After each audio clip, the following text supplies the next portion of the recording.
I'd like to welcome everybody to our April 2nd Brigantine City Council meeting. Please rise for the flag salute.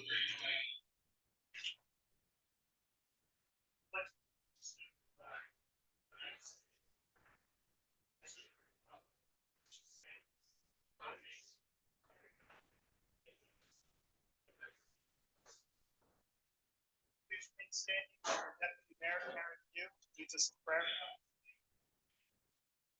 Heavenly Father, as these new officers embark on their duty, humbly ask for your guidance and protection. Grant them wisdom and justice, judgment in their daily tasks, and may they always act with integrity and compassion. Shield them from harm and danger, and help them to find strength in your unwavering love. May they be a beacon of hope and justice in our community, and may they return to their families safely, knowing they have served with honor. In your name. Amen.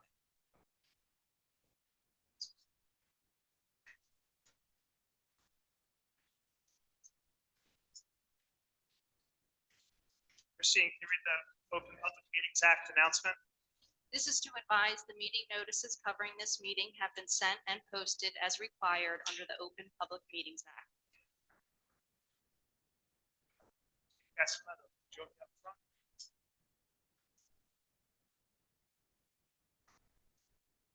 I have, we all have the pleasure of swearing in two officers tonight, brand new full-time officers. It's always a happy day for us. It's great to see this cycle. You have brand new officers, and then in the back you have, there's some older guys back there. We just had an officer complete 25 years, so it's fun to see the different phases of all the different officers. So we're gonna swear in two new ones tonight. As I always do, I want to thank the family in the audience. You're gonna live this profession with them. It's a unique profession. When they have a bad day, you're gonna know about it. When they have a good day, you're gonna know about that as well. So you're gonna ride the roller coaster with them and be there for them. I know you have already. Like I always say, there might be an empty seat at the table on Christmas, because someone's got to do it. Someone's got to be out there protecting Brigantine, and I think it's one of the more honorable things you can do, one of the more important jobs you can do, and they've chosen to do that. So we thank them for that, because it's not getting easier. It's only getting harder, and bear with them. You know, if there's an empty seat there at Thanksgiving, it's because they picked a really important profession, and they're out there ready to answer the call. So we appreciate the family, and we're going to start with Officer Long. Come on up.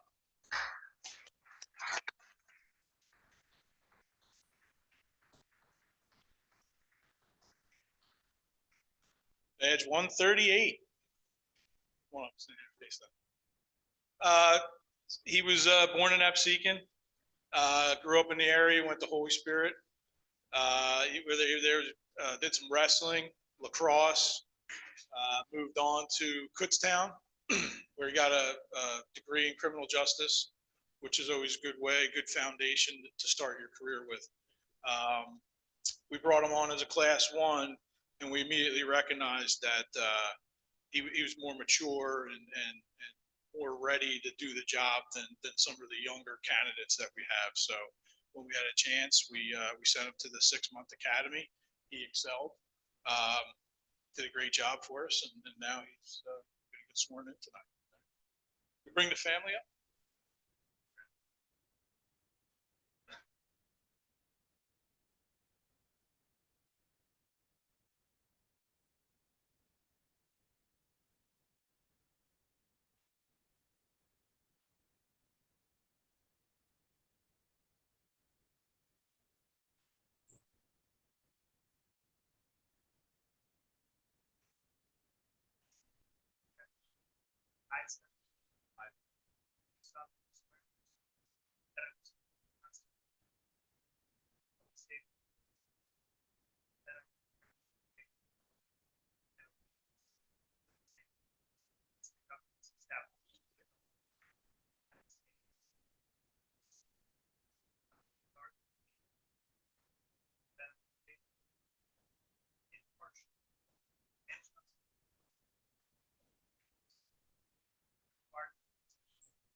We'll, as we always do, we'll take a quick break after the second officer, so the family can come up and take some nice pictures up here at the front.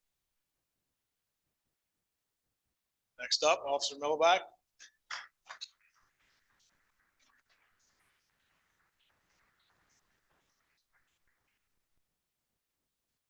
Officer Harry, I grew up in Clarksboro, in that area. Went to the Gloucester Institute of Technology. Really good baseball player. So softball games. From there, he went on to Stockton, played baseball at Stockton. Again, criminal justice degree. We brought him on. He was a Class 2 officer for us. He was able to work with the squad for a while, and we got to know him, and we had a chance. Once again, we brought him on board. So, congratulations.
Very proud to welcome Ryan and Zach to the force. We have an outstanding police family here. And I'll tell you, probably one of the toughest jobs in America right now is that as a police officer. But I will tell you that it is one of the most important jobs in our entire country.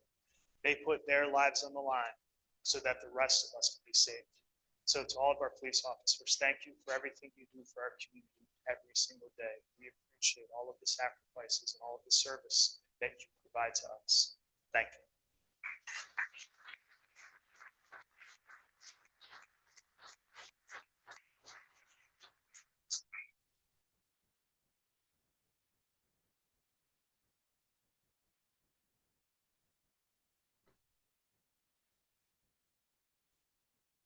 This time, I'd like take a motion second, take a 5-minute recess, allow the families to take pictures, enjoy this.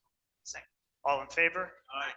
Aye. Motion passed. We're going to take a 5-minute recess.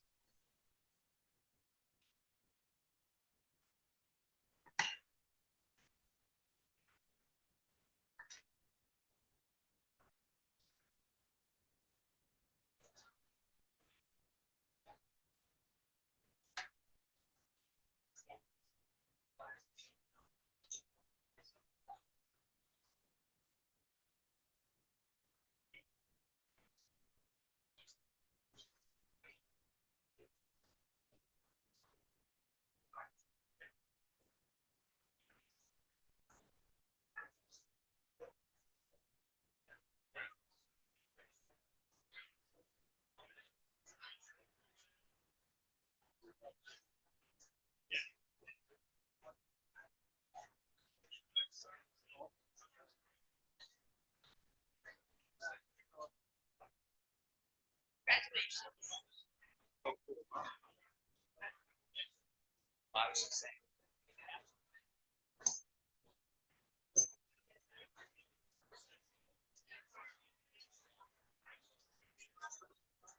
Crazy. All right, you got it.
How you doing?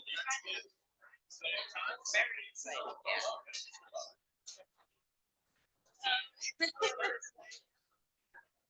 Congratulations. No, I'm good. Yeah. I have to leave before you sort, before I have to take a picture. Bye.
Yeah.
I'd like to have a motion and second to resume our meeting. So moved.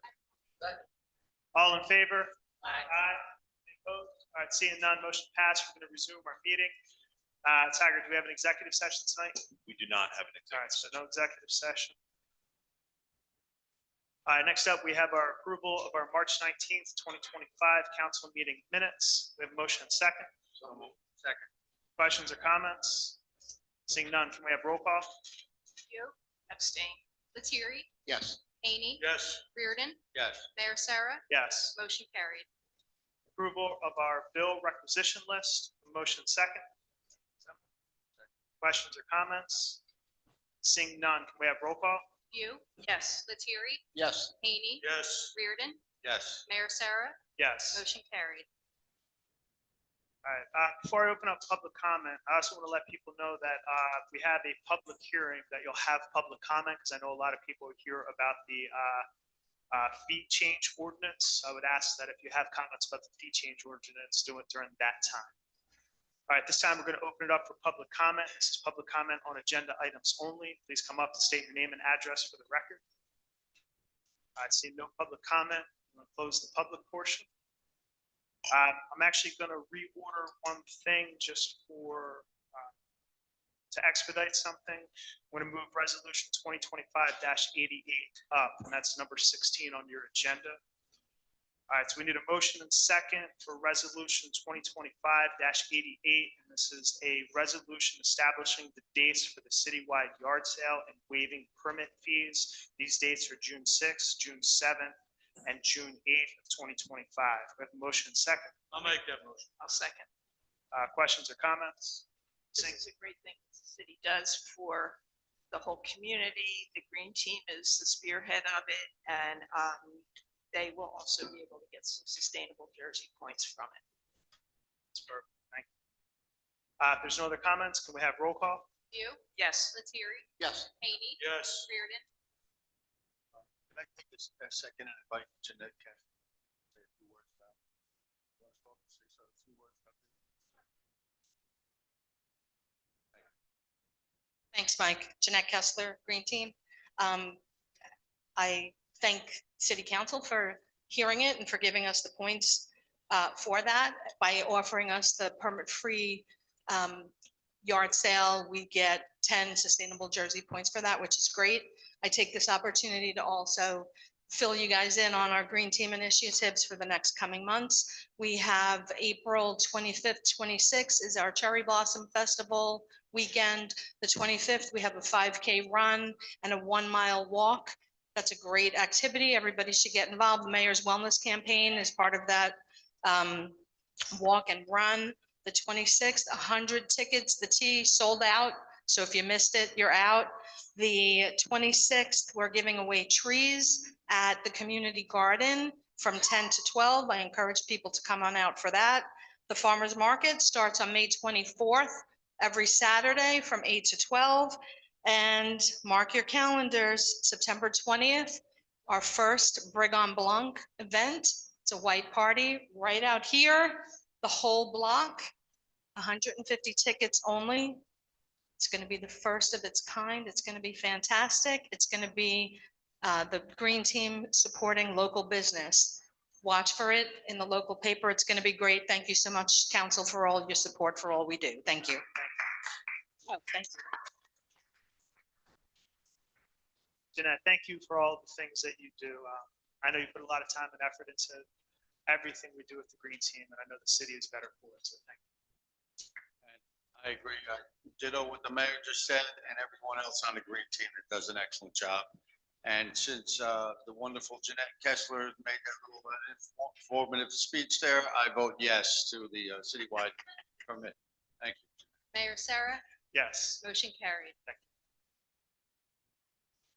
We have ordinance number 4 of 2025. This is a public hearing and adoption, and this is an ordinance amending chapter 210-37, article 2 of the code of the city of Brigantine, portion as it relates to fees. We have a motion second. Second. All right, before we open up the public hearing, we have a presentation from our CER staff. I'm going to ask our CER director, Jim Logan, to start us off.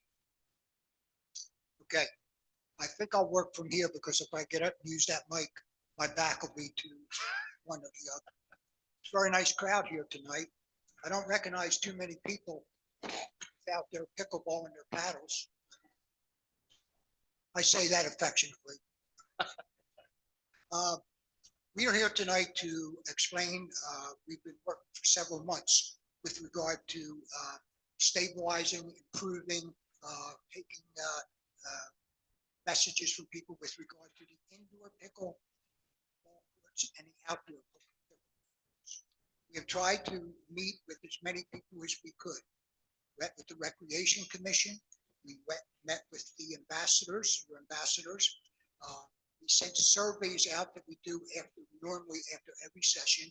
We got a lot of feedback from the surveys.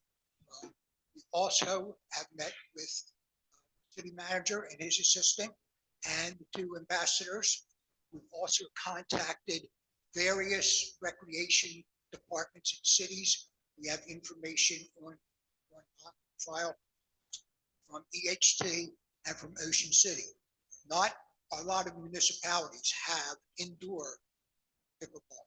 So we eliminated them if they were just telling us about their outdoor facilities. We are here to make this presentation, your feedback on it, right? And we want to do what is best for Brigantine and to make it a very, very improving and nice residence for people coming down here. And anytime you want to talk to us, Kristen and I are in this community center just about come in, and when you've done pickleball, talk to us. Before pickleball, talk to us. We'll try to help you as best we can. Okay. It is my pleasure now to announce or to introduce a person who is done the lion's share of work for this presentation. And she is very, very good with regard to talking to people and everything else. So I'll tell you this one thing, and I introduce her by this way every time. She gets embarrassed, right? When we hired her, we expected great expectations. It took her 2 weeks to exceed those expectations. So I want to introduce Kristen Sullivan, my assistant.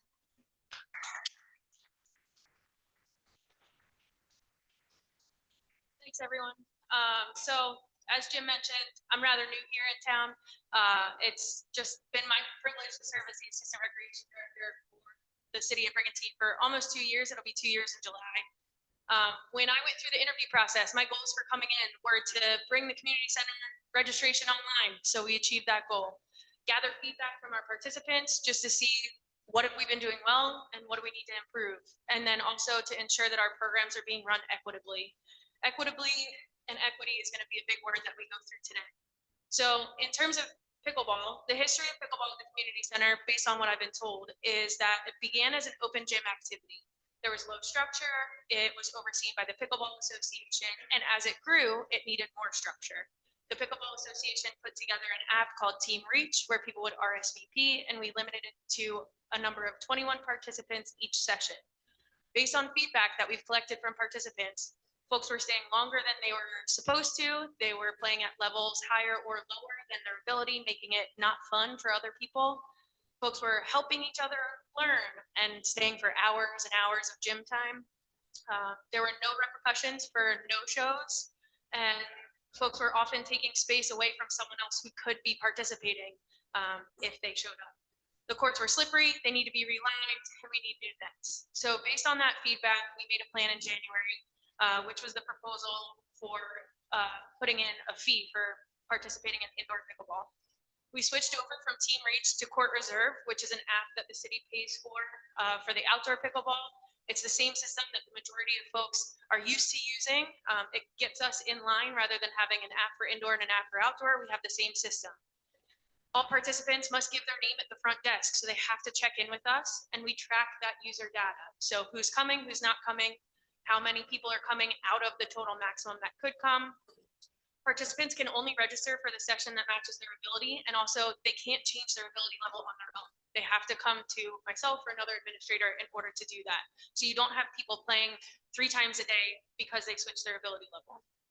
In running a report from court reserve, so when we switched to this, we required everyone that wanted to play inside to have an indoor only membership. It was free, but it was something they had to do. 274 unique people have an indoor only membership at this time, but out of those 274, only 154 have ever checked in. So that's 56%. Out of that 154, only 28 of them have a home address outside of Brigantine, and 9 of those people have a home address outside of the state of New Jersey. So you can see the participants that are here right now and have been participating from January until March are primarily Brigantine residents. We determined that based on all the feedback that we received, and in order for us to continue to run an equitable and a fair program, we needed to switch from the open gym mindset where there was limited structure to a program mindset where there is structure and there is a fee associated with it. All of our programs have a cost associated with them. We've been through the process of adjusting those costs based on the people in our town. Unfortunately, we are not able to do a resident, non-resident rate. That's just not something that we can do. But what we can do is we offer classes that are lower rates for seniors versus non-seniors. Right now, based on what we changed it to, seniors pay $2 per class for however many classes they get in a session, and non-seniors pay $5 a class. So benchmarking against other local pickleball establishments and recreation areas, we determined that Egg Harbor Township Recreation Open Gym, they just released their spring schedule. It's a drop-in for $5 for 2 hours of play, and they only offer Thursdays in the spring. Pickle Juice and Pro Shot are 2 local establishments that are pickleball at heart. So they have the best courts, the best nets, the best lights, everything there. But you also get what you pay for in that circumstance. Pickle Juice, the cheapest membership is $495 a year plus $10 for an open play fee anytime that you want to play. Pro Shot is $179 a year plus $10 open play fee anytime that you want to play. So when we were determining our costs, we said the fee would offset the expenses and allow for preventative maintenance. That's one of the things that we at the community center have determined is something that we can improve on. I feel like we do a lot of reactive maintenance where this thing broke, hurry, we need to fix it. Where if we have this fee associated with it, we can set a plan in place for ordering equipment ahead of time before it breaks. That way we don't have a downtime in court time. Charging the indoor pickleball participants, they would have the option to pay a daily fee, a monthly fee, or a yearly fee.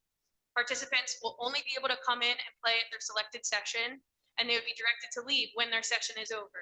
That's something that even though we've been using court reserve, I watched one person walk in at 11:15 last week and they walked out at 3:30. And I think those of us who play pickleball in here know that that's a lot longer than they should have stayed. There will be consequences for repeated no-shows to ensure as many people can play as possible. This is time that people are now paying for if this passes, and we want to ensure that that is being overseen by both us and the Pickleball Association. Staff will be on site to address disputes. There have been a handful of people who have come into our office and told us about issues that were happening on the court. Now we will be able to go in and say, it's not the Pickleball Association that you need to see, you need to come see us. New nets will be purchased based on the Pickleball Association feedback. And then we've also purchased a court clean mop system, which is different than the typical system that's used to clean the community center. Community center is now open at 7 a.m. for facility cleaning every day, but then there's at least 2, if not 4 activities that happen between when the gym gets mopped first thing in the morning and when pickleball starts. So the court clean system is used in a lot of college environments, and it's a wet mop system that takes 10 minutes to both mop and dry. So that will already go into the 15-minute buffer ahead of pickleball every day.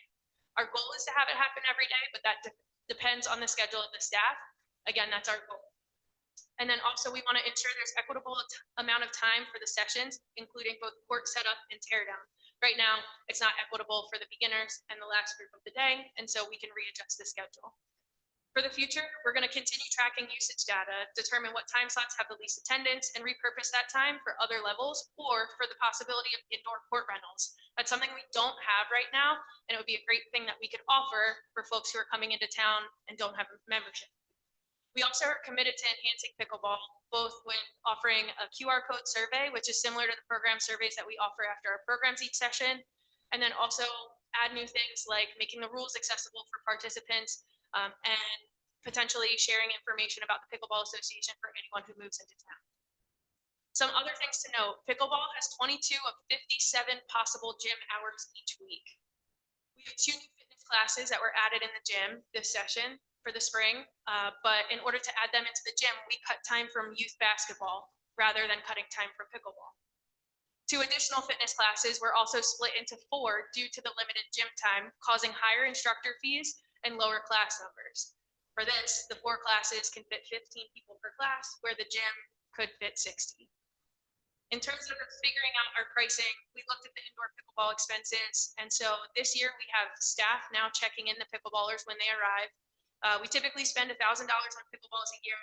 The new net system that we looked at is roughly $6,000 for 3 new nets that would increase the ease of setup for participants, as well as limit the amount of storage space that they're taking up.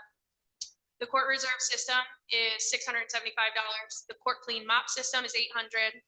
Court mopping itself will take $1,625 worth of salary time. Replacement nets are $300, and then the floor is being resurfaced this weekend, actually, in order to be cleaned and resurfaced, and also to have new lines put down for pickleball. Those are all the things that go into indoor pickleball. There's also some things that we've talked about with the Pickleball Association about outdoor, which is something that we can work on, and we're committed to working on to enhance the participant experience this year, knowing that we can't just pour new pickleball courts tomorrow and call it good.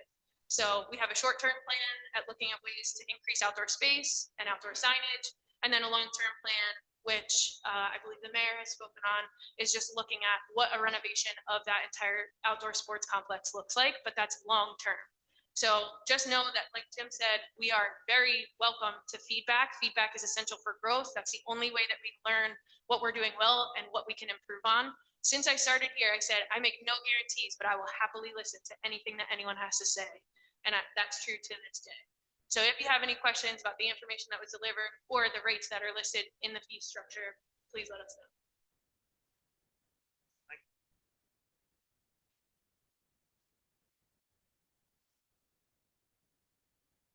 I know you had mentioned, I guess EHT, and I think they were $5 per session. I also found that Avalon, for their indoor per 3-month session, they actually do split it between taxpayers and non-taxpayers, but it's a $75 fee for taxpayers. It's a $100 fee for non-taxpayers. And Cape May also offers indoor pickleball, and I believe they do their convention center, the off season, but it's $5 per session. And for all 3 of these cities, they don't offer any of the structure, any of the amenities that we have. It is just dropping. I think too, one of the things that's important, I guess actually didn't write it down here. Do you have the hours? Because I know you had said that pickleball represents 22 hours per week, but for the other open gyms, roughly how much time do they have?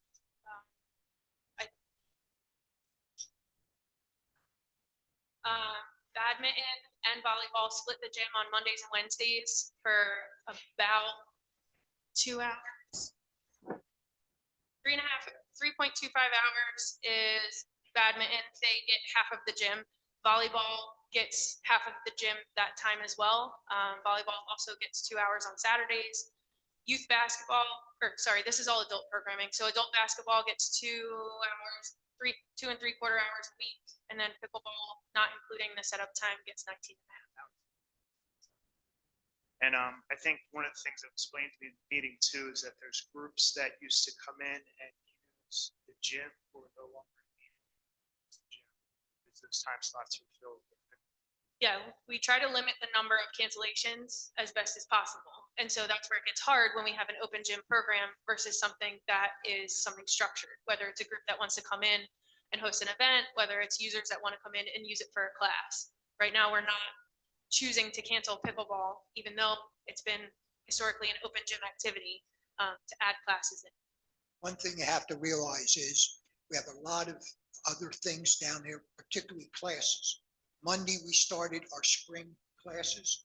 We're teaching 43 classes. All kinds of painting, physical fitness, stuff for the kids. Every Monday, Wednesday, and Friday, we have the toddlers in, 1, 2, and 3-year-old children. But out of these 9 new classes that we had, we really had to try to figure out, not taking any time away from the pickleball people, but how we were going to do this. There's actually one woman, if we had to use the gym for 2 more hours, she could teach, and she teaches 60 people. She could take 60 people in the gym, one shot. Now, we had to break it into 15, 20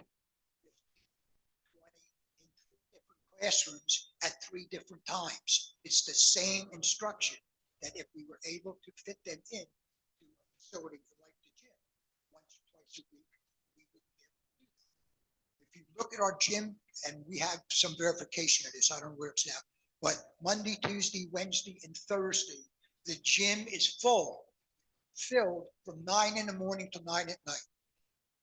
Not any time for anything else. Okay, and that's what we're facing now too. If we're going to continue to offer more and vary classes, try just about anything people want. You know, we put out these surveys after each session, after each spring, summer, winter, fall.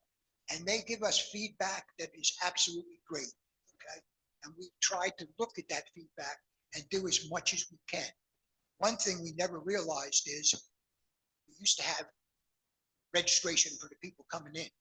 When we went to the online registration, we set the time as 9 o'clock on a certain day, where people would sit by the computers and punch it. Well, we didn't think about it. We had about 3 or 4 9 o'clock classes. So the people who are in those classes came to us and said, we can't, so we moved it to 8 o'clock in order to make it a fair playing field. But, and when you build the building, you always think you have enough space. You always think you have enough rooms. You always think you have enough office space. You always think you have enough closets. Well, 14 years later, we're looking around every day trying to figure out what we can put here, where we can move this here, that. But down the line, like Kristen said, we have a plan, we think, for that. Improve the facility. I know you laid down, I guess, all of the city resources that are now being put towards pickleball, going from basically an open gym, drop into instruction program. For the other open gyms, what kind of resources are put into? Yeah, we don't have any type of online registration system for open gyms, so it's just drop in. With the badminton group, they're a local group of people who come every week. They communicate with themselves. They do all the setup, tear down, all that. Volleyball, it's very similar. Adult basketball, we have a small community who participates in that, but again, no sign up. And then really with that, we just make sure that folks have a waiver on file with us. We keep that online or on our computer. And then whoever is at the front desk just matches the name on the sign-in clipboard with the fact that we have a waiver from them. So it really helps us in terms of staffing because early morning Fridays are always hectic. And then early morning Saturdays are hectic as well. And so those are the times where we have adult basketball. Folks can sign their name in and then just go into the gym with very little oversight. If there's an issue, we can go in there and have a conversation with them. But really, our staff are more flexible to move around the building and address other concerns that folks have or fix things if they're broken. You talked about the need for extra staff, I guess, for sign-ins, setups, cleaning, and resolving disputes. What's your 2025 projected cost? Yeah, so we haven't historically, I guess we started with our front staff person coming in additional time, probably in November, just to get ahead of what we are going to have in January. And so that $4,000 is $4,000 additional dollars of time that we have scheduled someone for the entire year.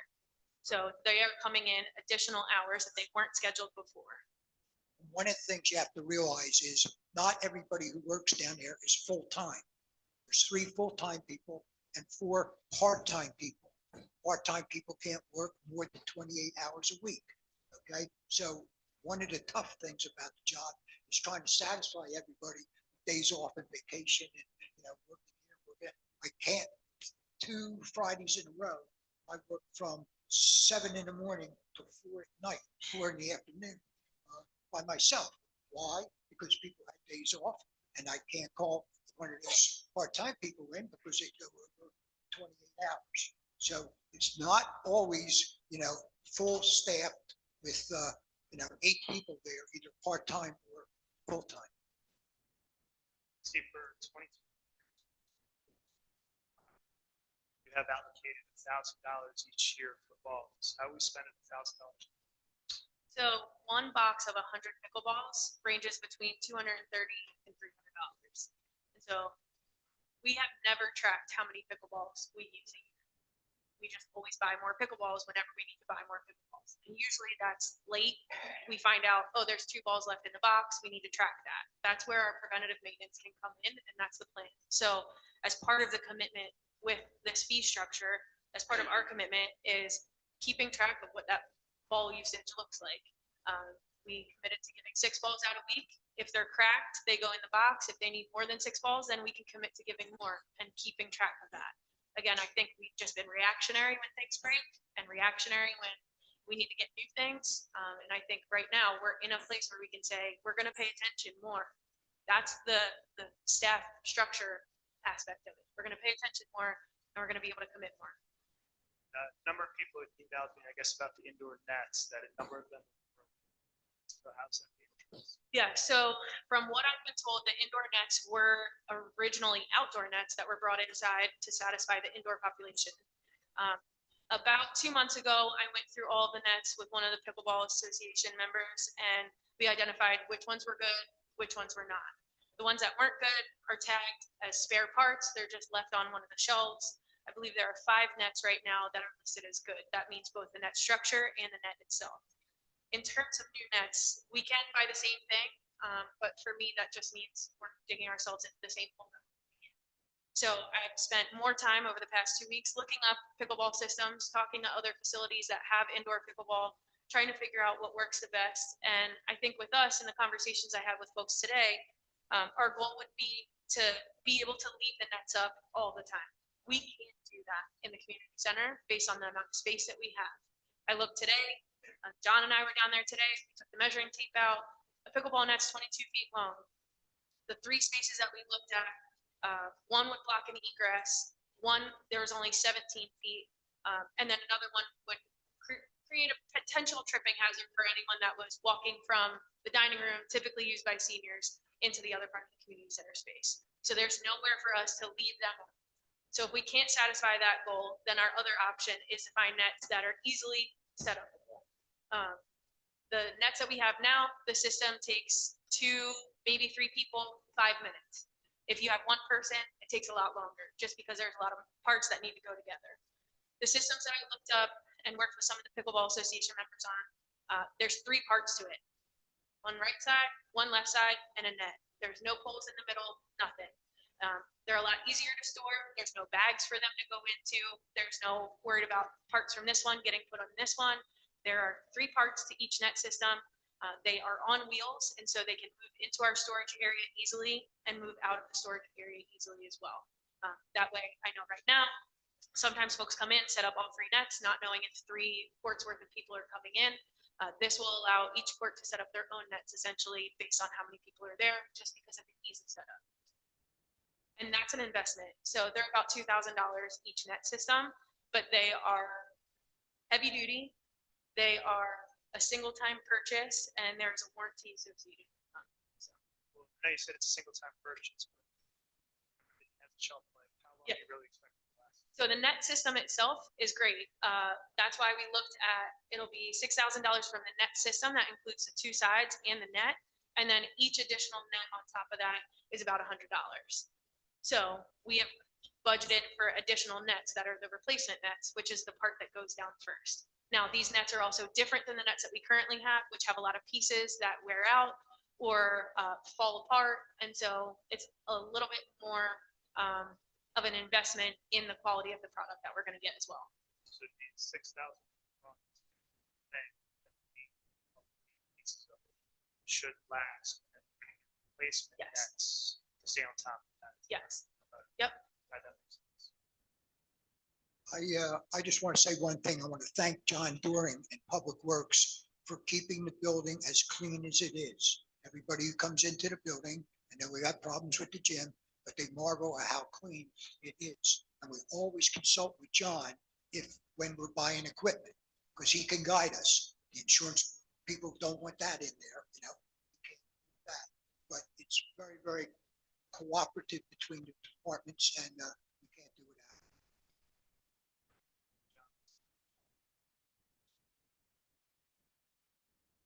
You mentioned that, I guess there's some cleaning. Some issues that were emailed to me about tape lines. Yeah, so originally when pickleball was moved into the gym and set up for indoor, there were lines that were put down with orange tape. And so there are 3 courts that are running sideways compared to the large basketball gym. In our gym, there are lines for basketball, volleyball, tennis, and one other sport. And so there's a lot of lines all over. Then you add orange lines, which are the pickleball lines that were done in person. They were done to satisfy the need. And right now, the plan is this Friday, Saturday, Sunday, Monday, Tuesday, the gym is closed. The entire floor is getting cleaned by a contracted company that we work with John with. And then once it gets cleaned and resurfaced, new lines are being put down in place of the orange tape lines. This might actually be a question, John. Received a number of emails about the shade structure for the outdoor. Give us an update on that.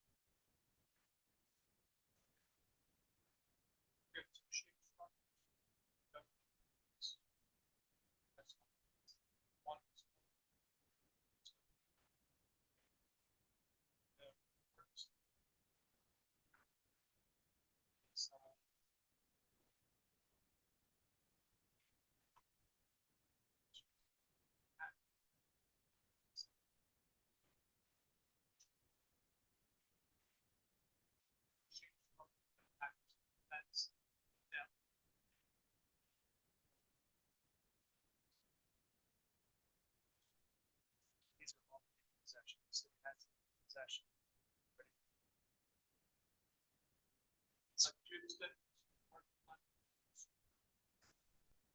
And John.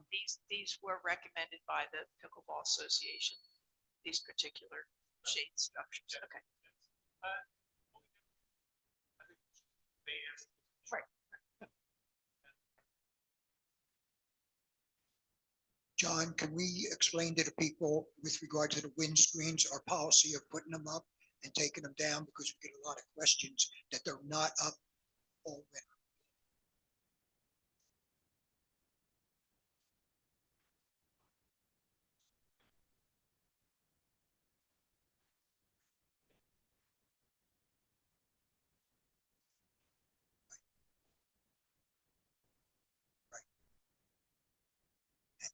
And why in our past history do we do that?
we've actually.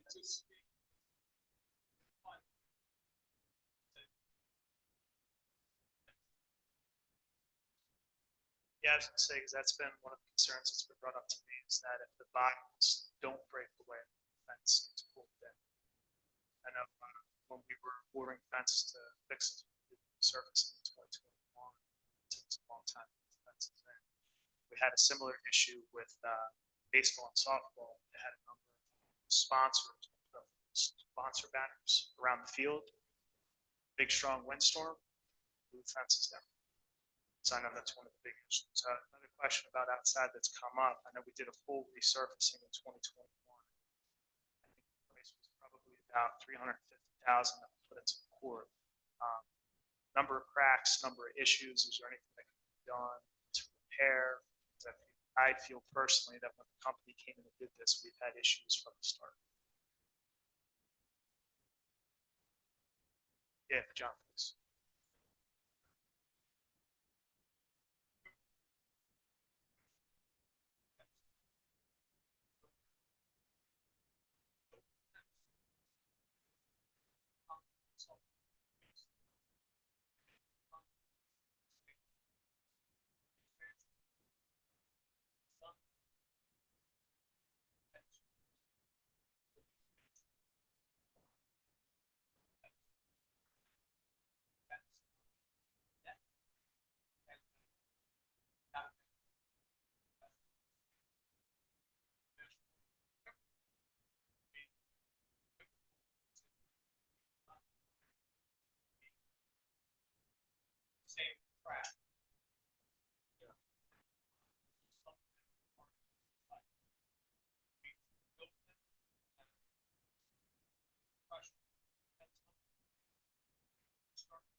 Now, I guess people brought up safety concerns too with the cracks. Have they been inspected by insurance company?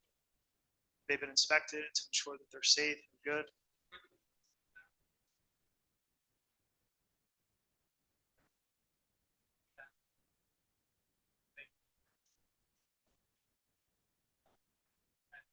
Right.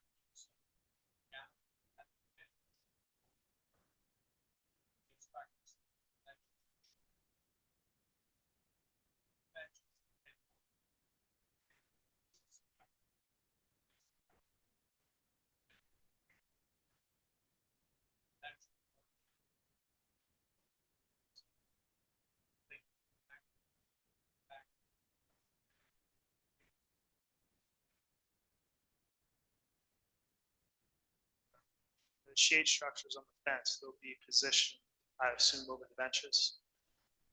Yeah, because that's what the complaints I get is it's hot.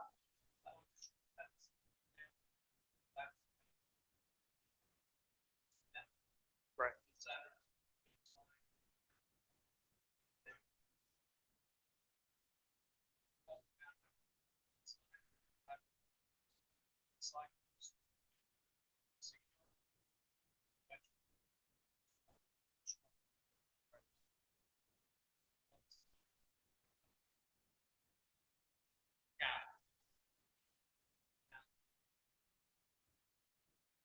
We'll also have it as part of the alleyway too, because that's probably a bigger area people can shade.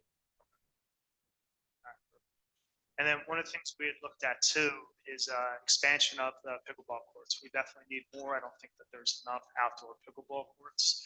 One of the original proposals was actually to move the mini golf. Mini golf needs some major repairs. We want to move the mini golf out to the 15th Street parking lot here.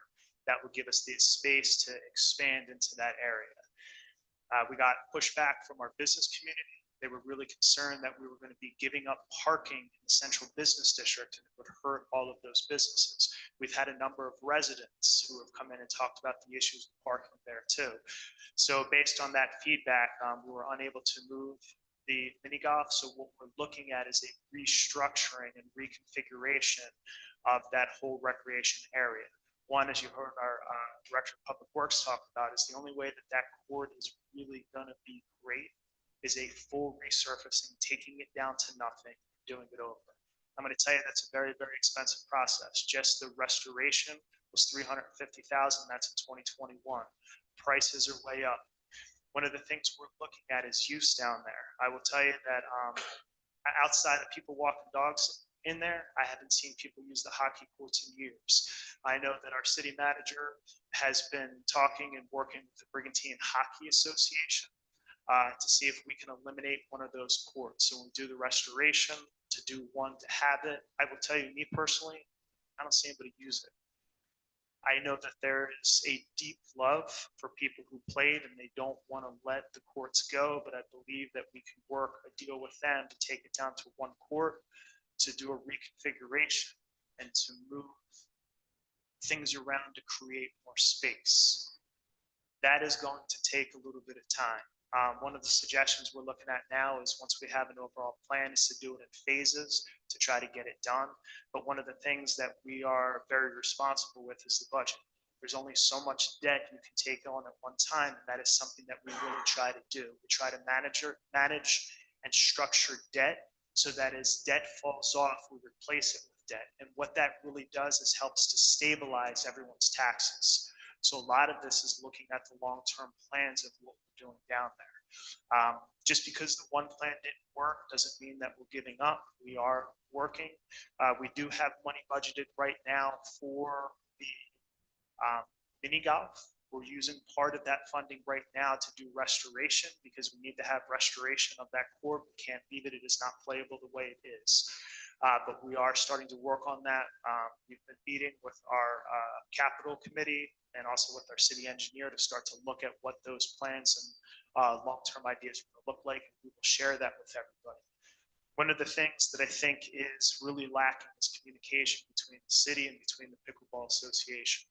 There's information that we feel that we try to give out that doesn't always make it out. I know that there's a lot of frustration sometimes that happens within the Pickleball Association that doesn't always make it all the way to us. One of the things that we requested is to have a meeting with our CER staff. I see somebody got my 5 minutes there. With our CER staff, with our manager and deputy city manager and our deputy mayor Karen Pugh to sit down and start to try to talk about all these issues and how we resolve them. And that's one of the things that I would do come out of the meeting is there's a lot of assumptions on both sides that are not correct. One of the reasons we wanted to have our CER staff here tonight is to talk about, why they've made this recommendation to council. I think it's important for council to hear what was said as well as your concerns, and understand, that there is investment that's going into both indoor and outdoor pickleball, not just for this year, but also going forward.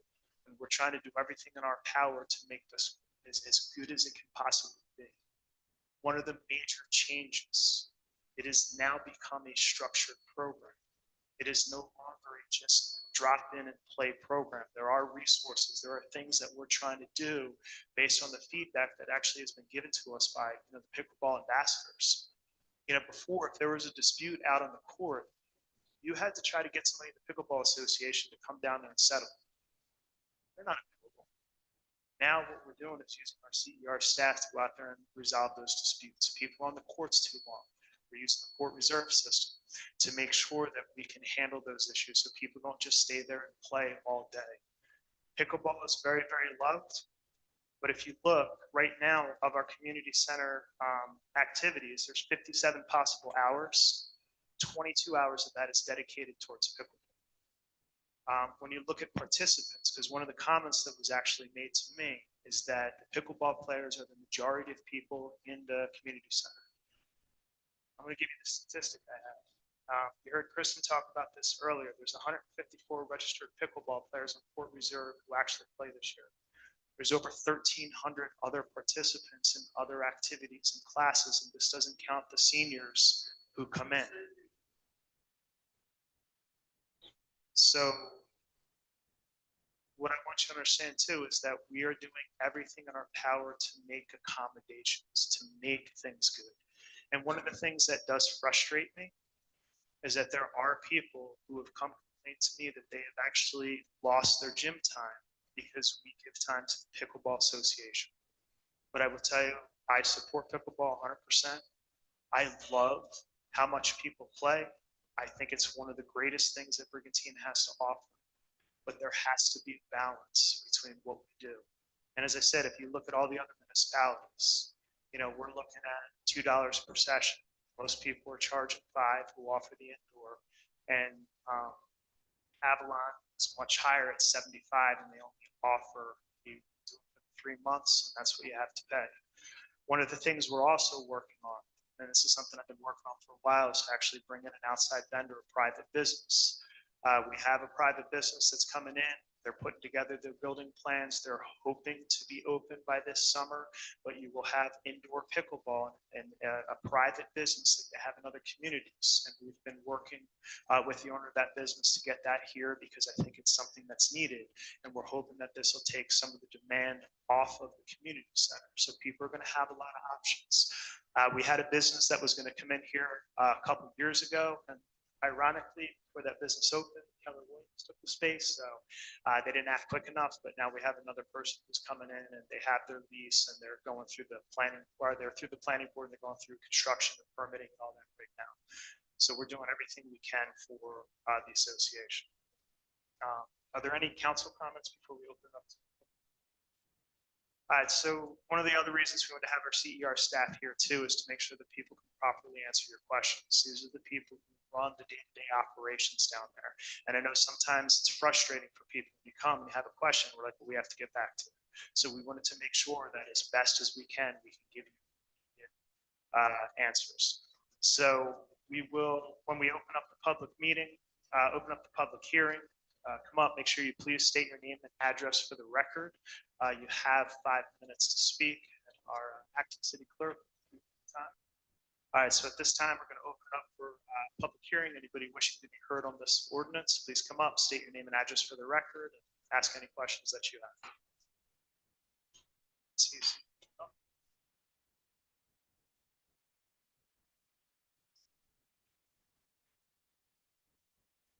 Maureen Berger, 240 12th Street South. Just a couple, the biggest question we had is saying that it's a change from open gym to structured. There always was someone checking us in when we came in. Like we would sign in, like there's not a new person there doing that. We've been able to manage ourselves if someone's not playing at the right level. I think it's happened once that I know of, and it was fixed. We would never go to anyone other than ourselves to address any concerns, like for adults playing the game. I've never seen anything that was unable to be addressed amongst the people playing the game. So those services are not actually required. Very curious about $6,000 nets. That seems outrageous.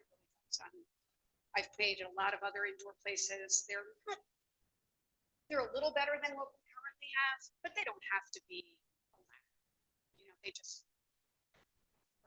We already put them up and take them down ourselves.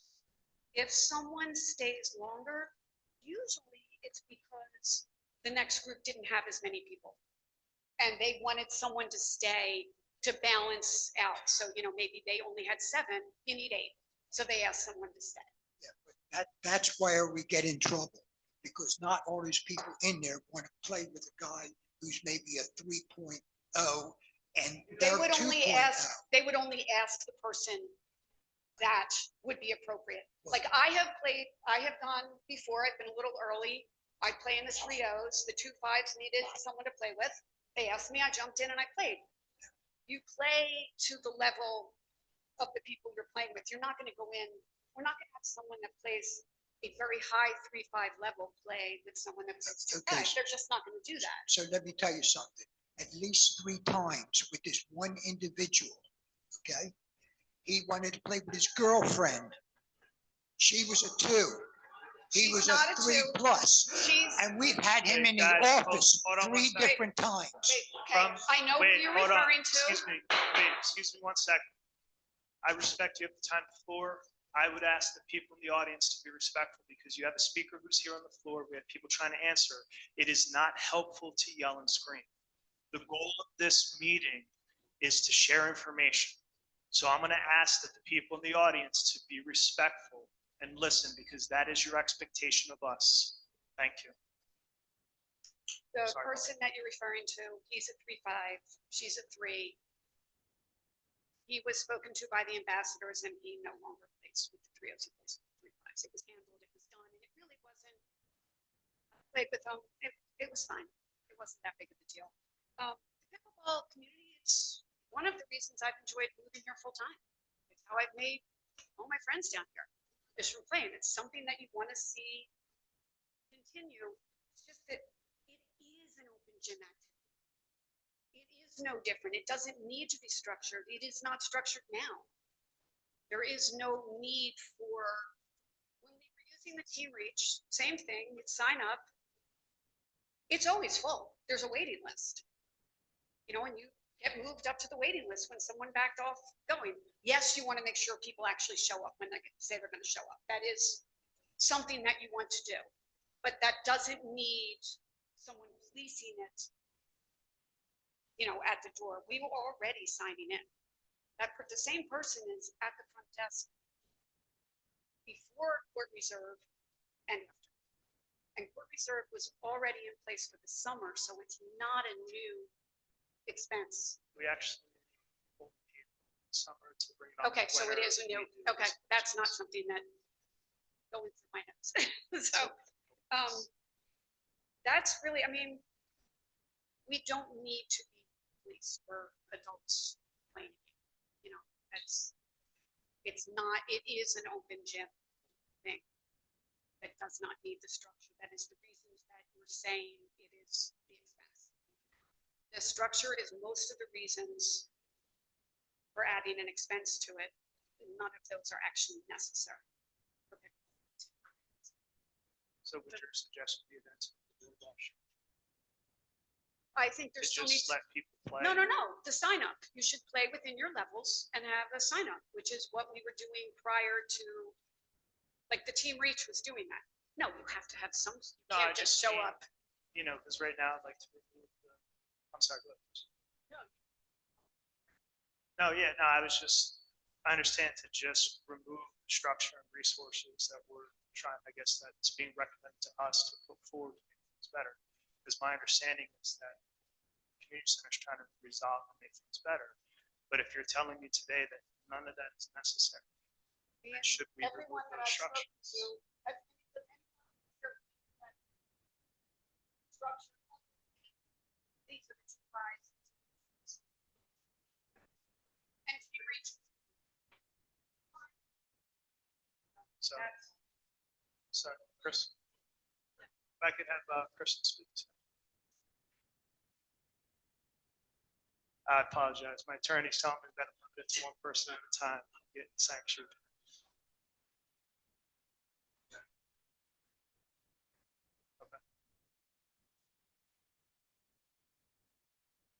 All right. Thank you. I appreciate it.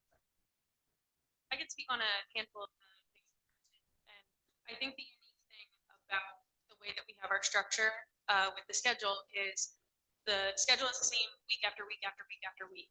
And so folks that come in on Wednesdays at 11 may see someone that sits at the front desk Wednesdays at 11. Historically, we never had somebody there Thursdays during the time that pickleball starts or Fridays during the time that pickleball starts. We added staff to the schedule in order to ensure we had someone there to check people in. When I first started, Team Reach was the app that was used, and folks would just RSVP on their own. Any issues, folks came to us about them, and we said, you've got to reach out to somebody from the Pickleball Association. And again, as someone who's providing a space for a sport to be played, I don't like that I'm telling you to now go email someone to fix an issue. That doesn't seem like, I can appreciate that. that's not a fair service. And so from the switch from Team Reach to Court Reserve, before then, we did a sign-in system because we realized folks that were signing up on Team Reach never signed our waiver. And so we determined, Oh, that's every person I saw walking in signed. no, before the waiver. Before the waiver existed. When I first started, there was no waiver to walk in the Oh, door. You could okay. just So I was walk in. gonna say, I always, Yeah. we would just go in and sign a This was waiver before. every time you went So- into play. Yep. So whether someone was at the front desk or not, Right. you signed a waiver. This is before Yeah. that. So Okay. before that, again, that's part of the structure that we created. So before that, when I first started Team Reach, folks RSVP'd, they came to the session, they stayed however long, they played, they left. And then we realized there was no waiver within the Team Reach system. There's a waiver within Court Reserve, not within Team Reach. So then we required everyone to come to the front desk and sign the waiver when they walked in. I would like to think that everyone signed the waiver, whether someone was sitting at the front desk or not, but it's really hard for us to verify that. And so that's why we moved also to Court Reserve and to having a staff there. The person checks folks in. They're the person that is there to answer any questions about pickleball. If folks come in, they're there to make sure that the folks have an account. If someone comes in and says, I want to play pickleball right now, our staff are there to help them create that account and to work through that process. Right now in the wintertime, that might not be a thing based on the residents that are here right now. But in the spring and summer, we're starting to see more and more people come back to the community that haven't been with us when we require them to RSVP with Court Reserve previously. Just last week, someone said, oh, it's not Team Reach anymore. No, it's not. Let me walk you through the process. So I think on that, in that standpoint, folks are there for more hours at the front desk than they have been previously. It might not get seen by the folks that play at the same time every week. And then also managing issues internally. I don't want to handle any type of issues that I don't have to, but if things are coming in my email inbox, if people are coming in our office door complaining about things that are happening during their pickleball session, I can't ignore that. Now, that's just news to me. I've never, and any of the people, and we never had And anything. Right, That and- would have ever brought us, the Right. first time I saw you was today. So like, Same. I never would have gone into Yeah. your, you know what I mean? You were checking out the court. And that's the first time I laid eyes on you because we've never had an issue. right, and that may also be along with the group that you play with. Whereas there's other folks who, like Jim mentioned, like to push the boundaries. And so there's certain people that realize folks are pushing the boundaries, I can push them too. So the emails that I get in my inbox, I try to handle those conflicts, but it's just one of those things of, is it the Pickleball Association or is it us? Is it an open gym that the Pickleball Association oversees, or is it a program that's happening within our facility? That's the kind of thing that we're trying to ungray. We're trying to make it black or white. The other drop-in activities like badminton, they just sign in, right? They just sign the in, waiver. they sign in on the waiver and they manage themselves. There's no And number of people that need to be there. They're never being told when they need to leave or not. It's always the maximum capacity that they're at. They all stay within that. that's what I always thought we were also doing. Yeah. And that's So that's- understandable. Yeah. Yeah. I mean, that's, so it was just, you're saying that structure is the reason for expense. And our experience is there is no need for structure. There is no need for dispute. You know, Yeah. So I get it. One other thing is that sometimes the people who are in there, one of us will go in, if it looks crowded, one of us will go in and just count heads. Right? 21 people supposed to be there, 24 people. So then I say, or Kristen says, 4 people shouldn't be here, 4 people should not be here, come out and we'll talk about it. That's happened several times. every time, if there's ever been more people, there are some people that will come and just sit up on the stage and watch. They're with friends, so they're not going to be counted. I've been there when one person did come in and they actually had not been registered and they were, oh, hey, we didn't actually sign up. We were not going to be able to play, and they didn't. We lease it where if 21 people show up, we play our games to 9 instead of like to keep things moving, which is something that as adults, we just do. And not everybody is conscientious as you. Why do those 4 people think they could just walk in there and play? I honestly, And they They might not be here. I'm not accusing No, anybody I'm of here. just saying, as far as anyone else's experiences, I think literally.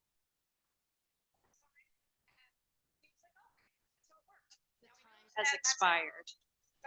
So we've been told our 5 minutes I is up. was so up here way thank you. longer than I wanted to be, so, yeah, there you go. Thank Oh, you. thank you.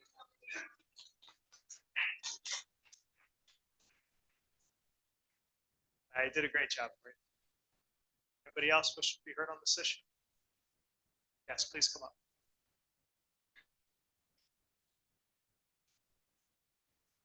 I'm sorry, we have the, no, go ahead, ladies first. My name's Lynn. One of the things that was brought up that for some reason they take too much of the gym. We would be more than happy to share the gym. Never been asked to take less time. Don't know why we're being singled out like this because it takes too much time. But if the badminton people, volleyball people, the little kids, basketball, they need more time, work with the Pickleball Association, and we would all be very, very happy to share the gym for it. So that's all I wanted to share. Thank you very much for sharing.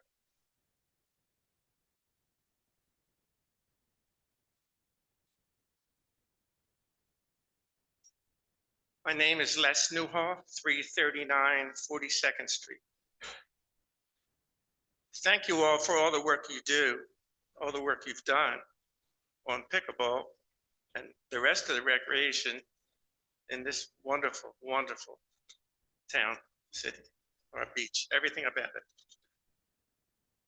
Kristen, you were recognized early on.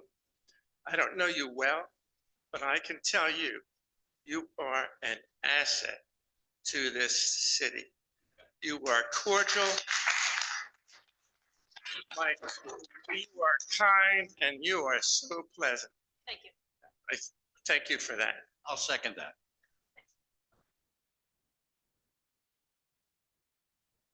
I'd like to point out that the work done on the courts inside is not just for pickleball. It's for all the sports. The courts are a mess. It's the lines. They affect all the sports, not just pickleball. I can't see how we've added any personnel indoors for pickleball. That's kind of like has been said. We're self-governing. We really don't have any problems. If there are, there are just a few. The one gentleman who did cause a problem, it was handled. Third point, we compare our program to other cities and towns indoor.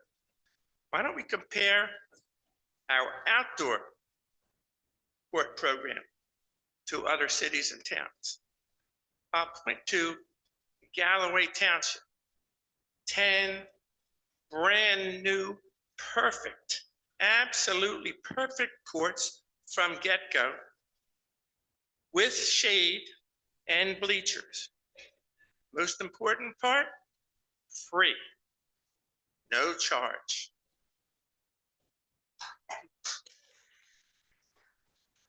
I could ask you about Galloway though. How much play do they have there? Do they have the same volume that we have here? Yes, they have 3 levels. They have the same type of setup.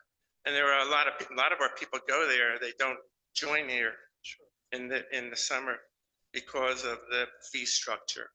I know most of the shore towns, and their courts are better. I was just down in Ventnor and Margate looking at their courts, Ocean City, beautiful courts, but I know that most of them have fee structures in place that are similar, but we are aware that Galloway does provide free play. It's not just Galloway, it's Egg Harbor. There are many of these towns and cities that are free, and there are more being built.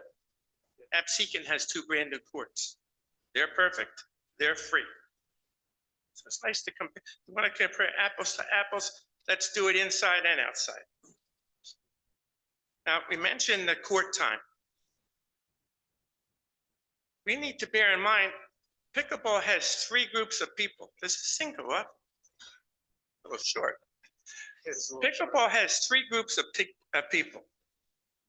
So each group doesn't get 19 and a half hours. And let's keep that in perspective. How much time does basketball get? Basketball gets 2.25 hours per week. How much time does the kids' basketball get? I think that's total for all of it. It's Oh, for, that's open gym. I apologize. Kids basketball. No, I don't have that off the top of my head, just because that changes each session.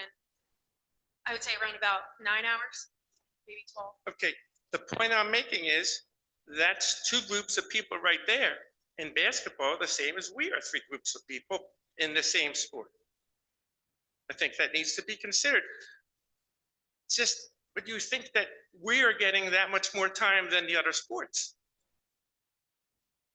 Well, you realize that pickleball is 22, 57 possible hours. So that's what we're looking at. Even though you look at it as three groups, Right, but it's only 5 or 5.5 per 50%. group within the group, the same as basketball. But it's, yeah, and I hear what you're saying, but it's still over, I think you said 54% of the time is dedicated to one activity. Okay, Even though it's broken into different groups. I made my point. I'd like it to be considered. Absolutely. Now, the city of Brigantine provides recreation for a multitude of people. We have beach volleyball. We have baseball, softball. So we're going to spend a little bit of money, or call it a lot of money, depends on how you look at it, at indoor pickleball. What do we spend on the baseball fields? They're not here. They don't have to be here. Those tractors are out there. The lawns are cut. The fields are limed for every game. That's all free. Even if it's kids, it's recreation for the town. We love our kids. We wouldn't want anything taken from them, but we are citizens too. That's a lot of money spent on those fields. Much more than you're going to spend on our pickleball courts. Those fields, the work they do is continuous. From spring to fall, I live there. I see what they do, how they have to grade them, lime them, cut the grass. Les, if I could just say one Yes. thing, baseball and softball, they do pay. Well, It's I know not that free. they have sponsors and they pay for insurance, but they're not paying a No, field. no, the kids pay. Families, Babe families Ruth can pay. be $125, Little League, I'm not sure what the cost is now, but it's not free to the Okay, players. I appreciate that. Does that Just cover all their expenses? But my point is that But we're not asking. as a city, we provide recreation to all groups, not just one or two. I just want to be clear So- though, we're not asking you to cover all the expenses. But when you look at even like the golf course, we put a lot of time in the golf course, people pay a membership, they pay when they show up. Same for the beaches, we put a ton of money into maintaining the beaches, but people pay fees to use those as well. So I mean, we can do the comparisons. Now, there was another issue brought up about making new courts. I think I can give you 2 new courts and the space for them, just like that. Our basketball courts, if you look at them outdoors, The They- time has expired. you gotta be kidding. Can I have somebody else's? We're not able to transfer times. Yes, we do, because we do have a number of people who want to speak. When any of us speak, they shut the clock down. Well, our seniors, what you have for the seniors discount, we get 20% you're proposing, and everything in here is 4 pages where they get 70% discount. And with instructors. Why are we prejudiced? The cafeteria is Les, I would open. remind you that your time is. I thank you all. Thank you. Sure wish I had more time.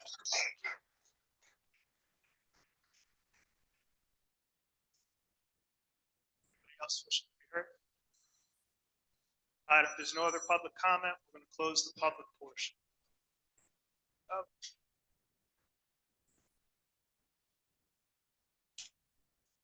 My name is Philip Tellman. I live at 1423 Sheridan Boulevard. I apologize, what was your name again?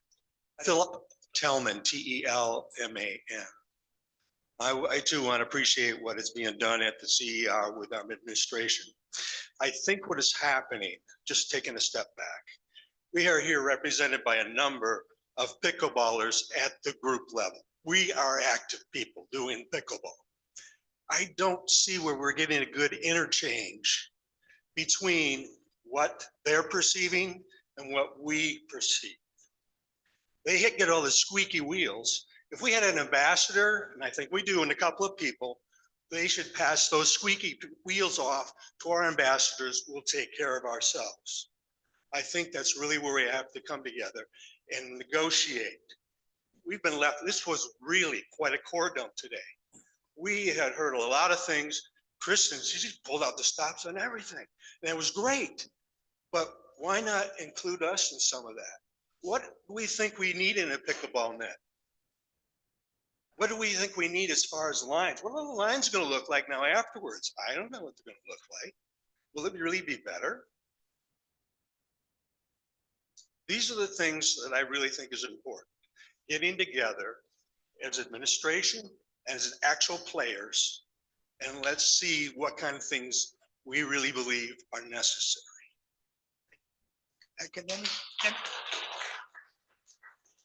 Let me say something to that gentleman. We have a format where you can come not in here. We have a recreation commission on the island. They're appointed by the city.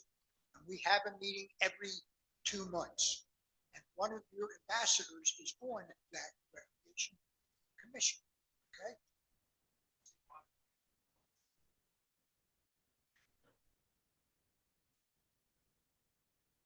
Well, okay, so we used to meet every month. Then it got to a point where people had responsibilities and there wasn't as much activity over here as there was. And maybe that's a good idea if these people will commit to meet with us once a month. But what we do is, there's the forum for you people, your representative or any representative. I can send you the names of the people. They could bring it up at that meeting and that group could make recommendations.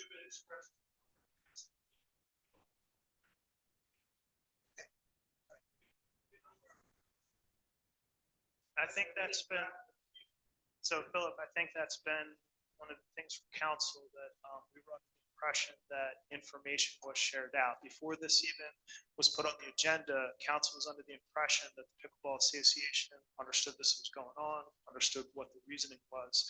And then actually through the ambassadors and through some emails I received, I found out that this information wasn't shared, I guess, to the satisfaction of the group, and most people had no idea what was going on. And that's something that we've actually talked with our CER staff about communications. One of the things I use is constant contact. It's just an easy way. If I have a list of people, I know that people got the information. Offered that to our community center, but I know they can do it through Court Reserve. Through Court Reserve, they can send out notifications, send out information. And I think also too, getting that feedback, I think that that's important. You know?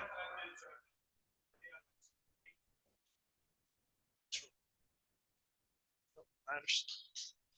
We did have a meeting last week with Jim and Kristen, Tiger, Ryan, myself, and the 2 pickleball ambassadors. We had Jay and Bob there, and we listened both back and forth. They gave us a whole 3 pages of suggestions from you. So they were listening to you and they were bringing suggestions to us. So yes, we did meet. Yeah. Last week, this was all shared with them. Yes. People who had emailed me, the majority of this information was actually shared out through an email through Constant Contact. So like I said, 10 people emailed me. I was able to respond to those 10 people, but I don't know if it went beyond any of those 10 people. And that's where I think communication is really lacking, because a lot of this information was shared. And that's where, you know, I've had discussions with people within the pickleball group that they've asked me questions about things. And I'm like, I talked to you about that. I told you that. They're like, no, you didn't. I'm like, no, I talked to you last fall. Here's what happened. Like, so if the information doesn't make it beyond us, that creates a problem. And that's one of the reasons. And I think one of the biggest things that needs to come out of this is better communication. And I use the shape as a good example. Shade got delayed, came in really late. I think it came in late in the fall. Decision was made that we didn't want to put it up in the winter and have it get beat up all winter. So we were going to put it up in the spring.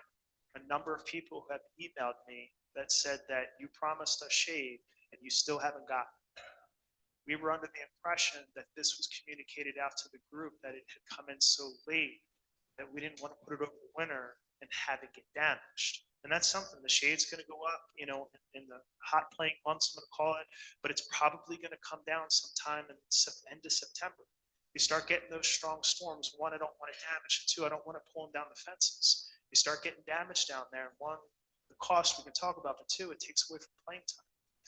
We are looking at trying to do a temporary expansion. This is something that your pickleball ambassadors brought to us. Since those hockey courts aren't used, we want to see if we can actually, as a temporary thing, to give people the opportunity to play out on those courts. Since they're not the premium courts, it would suggest that maybe that some of the brand new pet players and people who are learning, this is something you guys have to explain to us what to do to put them on those courts, but have those auxiliary courts be free of charge. You know, so like these are suggestions that are brought forward, and your ambassadors do a great job of sharing that. But I don't know if that's shared out yet. And one, it's very new, but this is where we need communications. And if that's something that doesn't work, then we won't go in that direction. But we're just trying to do anything and everything we can to expand, have accommodations. For the basketball courts, I know we had some people playing out there when the other courts were being repaired. One, it's very far from everything, but two, it sounds stupid, but there's a lot of little rocks on the court. People were slipping and falling. I never played pickleball. I probably played twice in my life. The one time I played was on the basketball court. I stepped on a bunch of those rocks and went flying. And I thought I was going to get hurt. Right? So we don't think that's court. And that was the first question I asked about hockey. If we're using one of those hockey courts in the summer, we're going to have the same issue. I was told no, one of the courts is a lot newer, the surface is a lot better, and we'll make sure to the best of our ability that we try to keep it maintained, right? So there's not those little rocks or little issues. We'll keep people safe. But we're willing to work and do whatever we can to make things better. And I wish things could happen faster. And I will tell you, and I learned this one of my first years in council. We literally had a road falling into the bay. Literally, I got on council and there's a road falling into the bay. You know, it took us 2 years to fix it. Bureaucracy and funding are ungodly slow when it comes to government. So I tell people, when somebody asks me something, I said, we're going to get this done fast. But it takes 2 years. It's a 2-year turnaround. I agree with every single person in here. Those courts out there, especially outside the courts, 100% need to be redone. 100% need to be expanded. But it's not like we just wave the wand and go do it. We also have to work with the different groups. And as much as you're here frustrated, there's other groups that are frustrated too. Like, you know, we talked about baseball. You know, the roundhouse out there, where the middle, where they sell the sacks out of the sacks and they have the upstairs. It's been in need of repairs for about a decade. It is so expensive. We're working to put the funding together. Right? But one of the things we were able to do is start to fix the fields. You had those dugouts filling up with mud, filling up with water. The fences were falling down, like the netting. People were hitting fly balls in the cars. They're hitting out into the street. You know, so there are some safety things that we try to address. You know, and that's something we try to do, but they waited a long time too, and dealt with the angry crowds there. You know, but that took a number of years, and we still can't fix the roundhouse. We're getting there. There's a lot of recreation facilities. Talk about the golf course. You know, I was talking with Mayor Phil Gunther. You know, we're finally starting to fix the irrigation system. You know, we had over 470 breaks in the irrigation system alone last summer. You know, Phil told me, he goes, man, that needed to be fixed 20 years ago. It did, but it took us time to get the money together to do it. So we are going to do everything we can to make this better. We're going to do everything we can to improve indoor, improve outdoor. And I think that's what Kristen and Jim are trying to do. I know that some of the issues that they see, you might not see. They might not happen at the times you're there. Sometimes people email when they have an issue, or sometimes people come talk to them privately because they don't want to make a big deal. And I will tell you, like, it is tough, especially sometimes some people get along well, but when adults are policing adults, sometimes it doesn't go well. And that's where our staff's able to step in. And I know people might not agree with this, but I see it all the time. And you talk neighbor disputes. One of the biggest challenges we have here in the city is dealing with neighbor disputes, where people just can't make good decisions to get along with their neighbors. It is very challenging to deal with. So I'll tell you, when adults should be policing adults, they'll always do it. I guarantee you, every person in this room, I guarantee you, perfect, do all the right things out there, you're conscientious players. That's not the player that's out there. That's one of the things. We want to make sure that we're available and there. We're trying to make this experience better. And that's really, this is going to come down to a decision that council has to make. Tonight they've had an opportunity to hear your side. They've had an opportunity to hear from our professional staff down there. What council needs to make a decision is, are we going to support the resources that are down there? Is this necessary? Is this, it's a $2 fee. And if not, then they vote it down and that's it. But when we vote this down, there are going to be some changes that come from that. And I don't mean to be that in a rude way. I'm saying that we're trying to put together, we don't expect pickleball to fully self-fund. But one of the biggest complaints we get in the city is taxes, spending money. So one of the things we look at is the fees that we do and try to have some of the users of different programs, and the beach is a huge thing of that, but some of the users of different programs offset a small portion of the cost that we put in. And you're right, for a lot of the youth sports, we don't really charge them that much, if anything. But one of the things that a lot of people in this community don't realize is we see all the big houses, is we see people who have some means.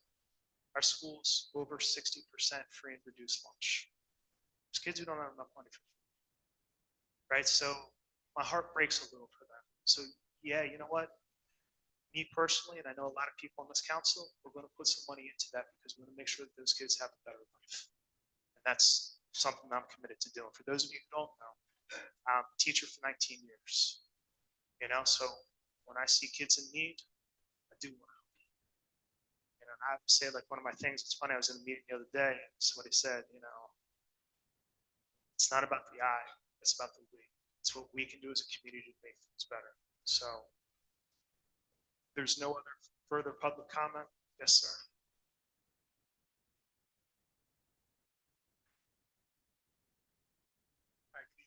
My name is Jerry Boyer. I live at 4500 Whaleman Road. And first off, thank you all for providing the opportunity to give us a place to play indoors and outside. It is appreciated. There are some questions that I have, and I had addressed them with the ambassador before he had his meeting with you folks. And I don't have any answers to this. Do you know how much money was collected when Port Reserve went into effect a couple of years ago? In the first 2 years, the first 2 summers, I'm sure you guys have those figures of what money was collected. And I'm sure there's a percentage that went towards the personnel staff, the balls and whatnot that you provided. How much more of that money is left and what is it going for? I'm not seeing it. I see the personnel. I see the balls. Okay, I just learned tonight we got shades that are gonna be here this spring. I've been hearing that for quite some time, that we're gonna get shades. I saw a water fountain get put in. What else? I don't see anything else. I'm wondering, where is my money going? Why would I want to pay more when I haven't seen any bang for my buck, what I've already paid the last couple of years? I can speak a little bit on that. From what I understand, the funds that are collected do not go right back to the direct program that they are collected from. So for example, the money that gets collected gets into the city general fund, and those funds could be going to put in the water fountain, or could be going to paying for the shade structure.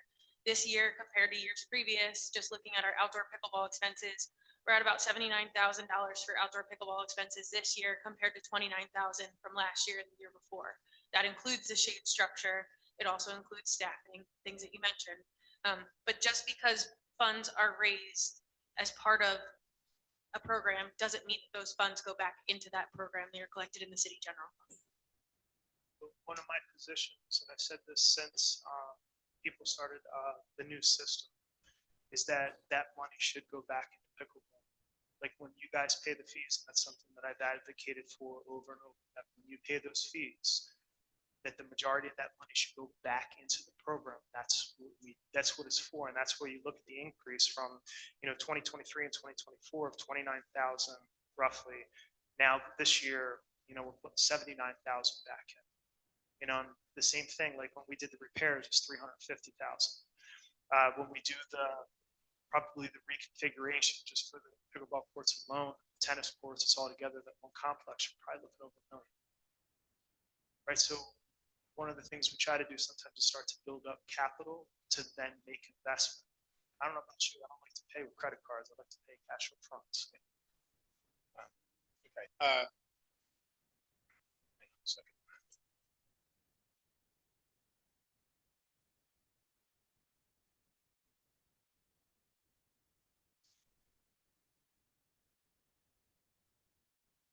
I'm sorry. I guess that was my only point that I really wanted to make was I just don't feel like we're seeing a bang for the buck, and it does not make me enthusiastic to pay for this when there are, as Kristen pointed out, other places locally that you can pay, and in terms of, Pro Shot, like I said, $179 or whatever it is for a year, that's less than what it costs to pay for an indoor and outdoor membership for me as a senior. And the facility is much nicer. Yeah, it's a little bit of a drive, but I can couple that with other things, if I go off the island. At least I see what I'm getting for that, and the experience is a greater one than I have here. Although the convenience here is wonderful and I love it and I wouldn't want it to stop. It just, with regards to like what some of the other folks have said, we can kind of police ourselves. Yeah, we had an individual, and I know exactly who you're talking about, and I think we probably all do. That's been resolved. I don't know that there's anything else that has come up like that that's needed some resolution. I've not heard of anything. I play in the 3.5 group, which is not as big of a group as the 3.0s, and I don't know if they're having some of the issues that you're describing. I certainly don't see them, and I don't think anybody that plays in the advanced group sees those kind of things on a regular basis or even on an irregular basis for that matter. That's what I had to say. Thank you.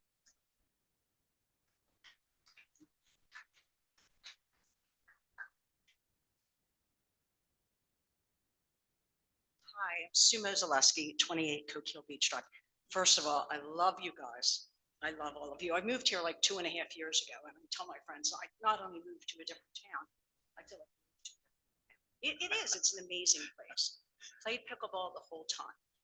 The structure, it's a little elusive. I understand the structure with signing in. There are 3 levels. There's a beginning level, 2.0, 2.5, 3. The structure ends there. I think we all structure ourselves. I've played primarily at the beginning. I moved up once and I've had reasons, but so at the beginning level, we're really not beginners. We're taking in new people and we're teaching them. And we don't mind doing that. It does get kind of tedious after a while. And now we're going to pay $100 and still do that same thing, which, okay, people say move up, but the 3.0 level is full. So to pay $100 and then move up and be on a wait list seems a little, I don't know what the answer is. Someone needs to help these new people, especially if they're paying $100, but I don't know that it needs to come on the people. I don't have the answers to that. I don't have the answers to that. The other thing is, I'm sure that you're going to get at least 100 sign up. And I'm just talking inward. 100 people at $100, that's $10,000. Is that good? I know it's going back in general, but it's not just going into indoor. So it's going to the whole picture. It's going to the general fund. Yeah. So it doesn't necessarily mean it's coming back to pickleball as a whole. Wait, So to put it in perspective, though, if I could add a number, you said 10,000, but on the 2025 budget that they've given me just for indoor pickleball, they have expended 13,100. So, no, I get that. I understand. And I'm wondering, is the $100 negotiable? I mean, I'm single, but there's a lot of couples, so they're going to pay $100 each to play indoor and $100 each to pay it outdoor. So they'll be paying $400, is that correct?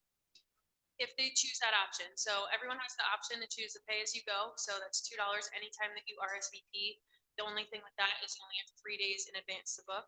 So if you're somebody that doesn't spend a lot of time here, doesn't know if you want to play at a 3.0 level, don't know if you're going to get enough court time, then you have the option to pay the lower rate, which is $2 per time you play. But If you're someone that's going to be here for a long term, then that's up to you and your finances. The other thing with outdoor play is there's 7 days a week for the entire season. There's 97 days between Memorial Day. You can play 7 days a week for 13 hours a day is the amount of time that's bookable there. So when you combine the indoor time and the outdoor time, as well as the court reservation that you can do for both open play and court reservations, I believe it's close to 5 hours a day for indoor, outdoor, and a court reservation within your membership for indoor, outdoor. Okay, thank you. Yep.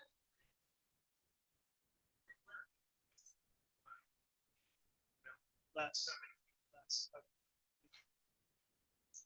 It's okay. Nah, no, you're just very passionate. We have to keep some kind of order. Anybody else wishing to be heard? All right, at this time, we're going to close the public portion. Are there any council comments? Thanks, Mayor. I want to thank everybody for coming out tonight. Really appreciate all this input. It's fabulous. 5 years ago, Kathy Ewing stood up here in front of us when we had no outdoor pickleball courts. And Kathy was the most passionate pickleballer I ever met in my life. She was wonderful. And we had a lot of trials and tribulations over what was needed and what was wanted at the time. And it took about 2 years, but then we had the dedication 3 years ago down the courts. And I couldn't believe there had to be at least 300 people down there. It was fabulous. So that being said, I'm sure that as we work together with the input that we're getting tonight and future past input, and I'm really impressed with Chris. Fabulous tonight. But I'm sure we're going to be able to get this all worked out, that it'll get resolved and for everybody. So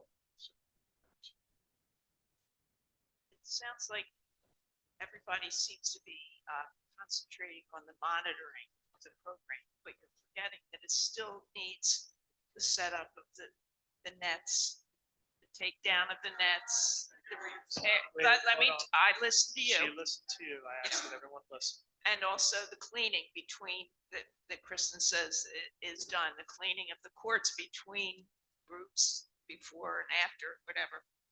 So you have to remember, it's not just the monitoring of or checking somebody in. Also, is it possible to just do a little alteration in the fee structure for a family? We definitely look into that. I think the benefit of the fee structure as it's presented is that is the maximum that it would be approved for right now, right? So we can do some altering on the individual memberships Exactly. at a lower rate. Right. Or the monthly memberships at a lower rate, but right now, if this gets approved, that is the highest that it would be allowed to be right now. Right, they need.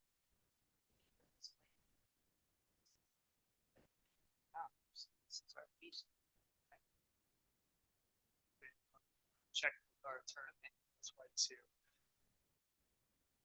Oh, this is our the number. It's That's not a what I- range. It's not a Right, range. It's not a range. It's not a range. It's not the maximum.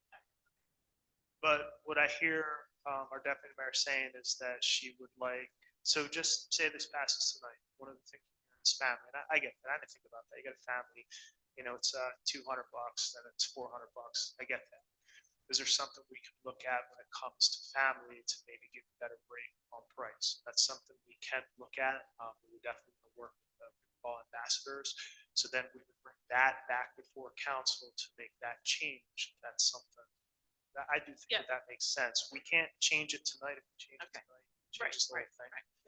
But that's something that we could work out and bring back before council to make that adjustment. I had a question too.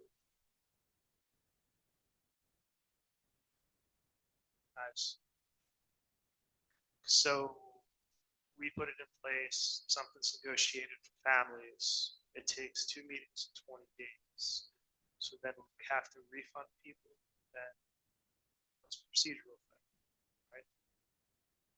When does this take effect? So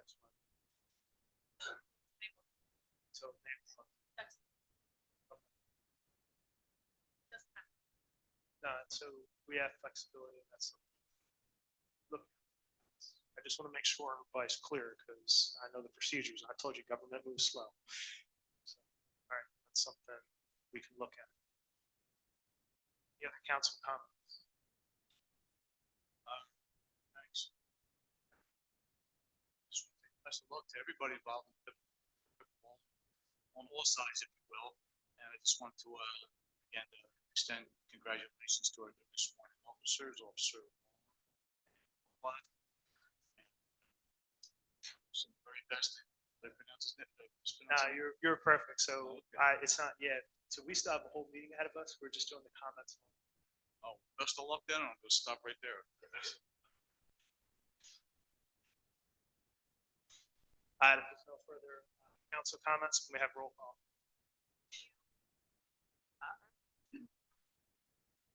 With what I had said, I'm going to vote yes, but The public portion's closed. We had it open, it's closed. Council, so the procedure is we do go to a roll call vote.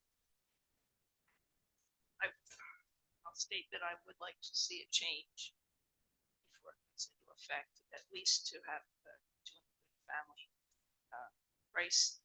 But I will vote yes for right now. Lettieri?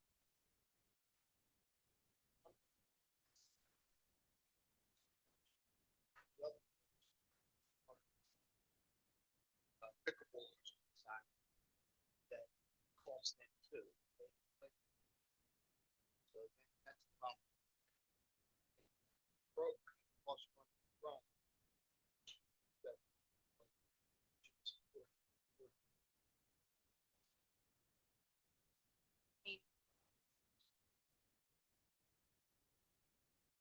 I'm sure everything, things are always, things are good. I mean, flux at certain times and, serious problems. Deal with it. Yes. Reardon? So I mentioned about 3 years ago with the dedication of the courts with Kathy Ewing, and that day we were all down there. We got a chance to play, and it was a lot of fun. And then I guess 2 summers ago, I signed up and got the court reserve, whatever it was on the phone. I think I paid $100 for it, right? It's been like $100 for a couple of years now. And I played a couple times and really enjoyed it. I didn't get the bug yet, but I might be able to. But I played against some great people that I coached their kids. Don't want to point anybody out in particular over there, but they're smiling at me. But and I used it a couple times for $100, and it's great value. The city does a great job. You can see we have a real excellent leader, professional running the thing here, and you know the committee put in a lot of hard work, meeting with the ambassadors, trying to figure it all out to get things right. And I mean, we'll mention some of the expenses, and I was looking up prices and nets here, and I know everything we do here in Brigantine is top notch. We don't do it halfway. And and I did see some nets. You can get a $200 net, and I saw loads of $2,000 nets and $3,000 nets. And so, there are costs, and we want to build more courts. And the Hockey Association probably not going to be happy. Like when our kids were younger, those courts were full most of the year. We had so many, we went from 1,000 kids to 375 on the island. But there's costs associated with it. No one likes to pay more. I mean, I used to pay $20 for chicken parmesan on the island here. Now I'm paying 35, My wife picked up golf, and now I got to pay for her membership at the golf club. I mean, there's expenses that we don't want to spend, but I mean, the enjoyment that the group gets out of pickleball. And we're not just doing it to raise the prices. We want to make it better, bigger. And so all that being said, for the fees that we have here, and hopefully we can reach some kind of agreement on family charges and all, but for now, I'm going to vote yes on this. Thank you. Mayor Sarah. One, I appreciate everybody coming out here today. Two, I definitely think we need more communication. One of the things that I thought that was brought up that's really important is this idea of the family membership. I do think that rate needs to be good for families. I can see how it would be cost prohibitive. So I would like us to look at that and come up with a structure for families. I vote yes.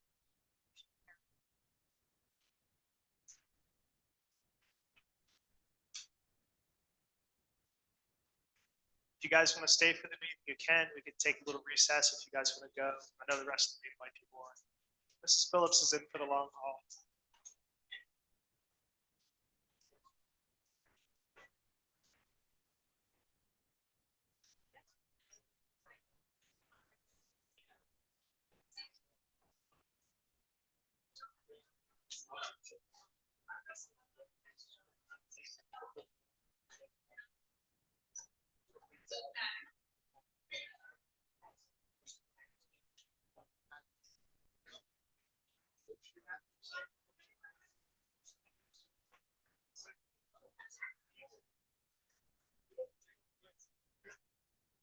All right, next slide.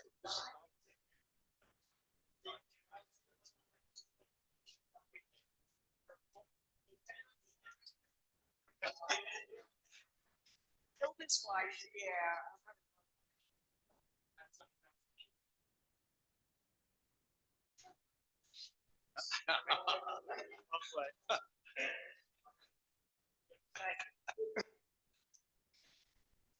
Next up, we have ordinance number 5, 2025. This is a public hearing and adoption. This is an ordinance amending chapter 61, salaries and compensation of the code of the city of Brigantine pursuant to NJSA 48:9-165, establishing the salaries and wages of certain officers and employees of the city of Brigantine, County of Atlantic, State of New Jersey. We have a motion second. Second. At this time, we'll open it up for a public hearing. Anybody wishing to be heard, please state your name and address for the record. Seeing no public participation, we're going to close the public hearing. Any council comments? And this is arranged. This is, yes. Seeing no council comments, can we have roll call? View. Yes. Lettieri. Yes. Haney. Yes. Reardon. Yes. Mayor Sarah. Yes. Motion carried. Resolution 2025-85, and this is a resolution authorizing the acceptance and award of the Cops and Shops grant. This is the amount of $2,800. We have a motion second. I'll make that motion. Second. Questions, comments? Seeing none, can we have roll call? View. Yes. Lettieri. Yes. Haney. Yes. Reardon. Yes. Mayor Sarah. Yes. Motion carried.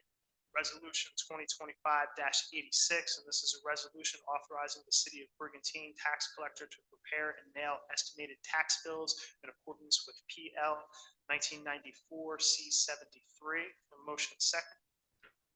Second. We started doing the estimated tax bills a few years ago. Oftentimes, the county doesn't strike their tax rates till really late. So this way, we do an estimation, we send the bill out, we correct it. Corrected on the back end. I forget exactly when. It just makes it easier for people paying their taxes. This way you're not waiting forever. So we just do this to streamline the process. Motion second. Any council comments? Seeing none, we have roll call. View. Yes. Lettieri. Yes. Haney. Yes. Reardon. Yes. Mayor Sarah. Yes. Motion carried. Resolution 2025-87, and this is a resolution of the city of Brigantine supporting the community project funding application. And this is for improvements to the Lighthouse Circle. And motion second.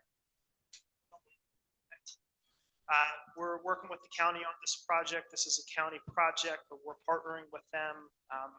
It's in the permitting stage right now. County's still working on putting together the funding for this. This is a grant opportunity that helps offset the cost for both. I will tell you, this is probably one of the slowest projects in the history of Brigantine. We are 3 mayors in 20 years into this project, but we have some conceptual designs. We're into permitting. This is further it's been along and working really well with one, Commissioner Rich Dates. He's on the Roads and Bridges Committee, and also our county executive, Dennis Levinson. So he promised me he would get this project done. So we're moving forward. Any questions or comments? Seeing none, can we have roll call? You? Yes. Lettieri? Yes. Haney? Yes. Reardon? Yes. Mayor Sarah? Yes. Motion carried. Resolution 2025-89, and this is a resolution authorizing the city of Brigantine to enter into a cooperative pricing agreement. Apologize, I don't see, who's it with? There you go, Camden County Education, easy highlighted, there it is, I forgot to highlight. All right, thank you. Camden County Education Services, thank you, Tiger, I'm glad you're here for teamwork, right? Good motion, second. Questions or comments? Seeing none, can we have roll call? You? Yes. Lettieri? Yes. Haney? Yes. Reardon? Yes. Mayor Sarah? Yes. Motion carried. Next up, we have our consent agenda. We have St. Thomas raffle license number 1104, Green Whales Inc. raffle license number 1105, and raffle license number 1106, Philadelphia Outrigger Canoe Club Race Challenge. We have motion second. We have questions or comments? We have roll call? You? Yes. Lettieri? Yes. Haney? Yes. Reardon? Yes. Mayor Sarah? Yes. Motion carried. All right, next up, we have our council manager committee discussions. Good in the order? Nothing, Mayor. John, Paul, good, our deputy mayor, Karen View. Real quick, looking forward to opening day for baseball and softball this weekend. Hopefully the rain will hold out. Parade starts about 10 o'clock. Walk from here, City Hall down to the ball field. Pardon me? 9:30, okay. All right. And just a lot going on at the golf course. Work has started on the replacing the irrigation on the front nine. And the course will remain open during the process, and we only anticipate closing a hole here and there if necessary. It's really going to make a huge difference. That's it. Council, Volunteer.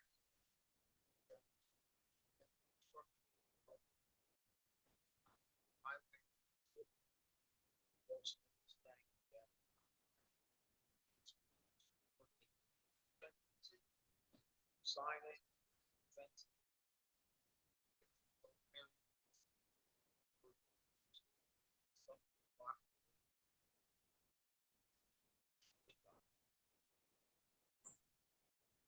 Nancy?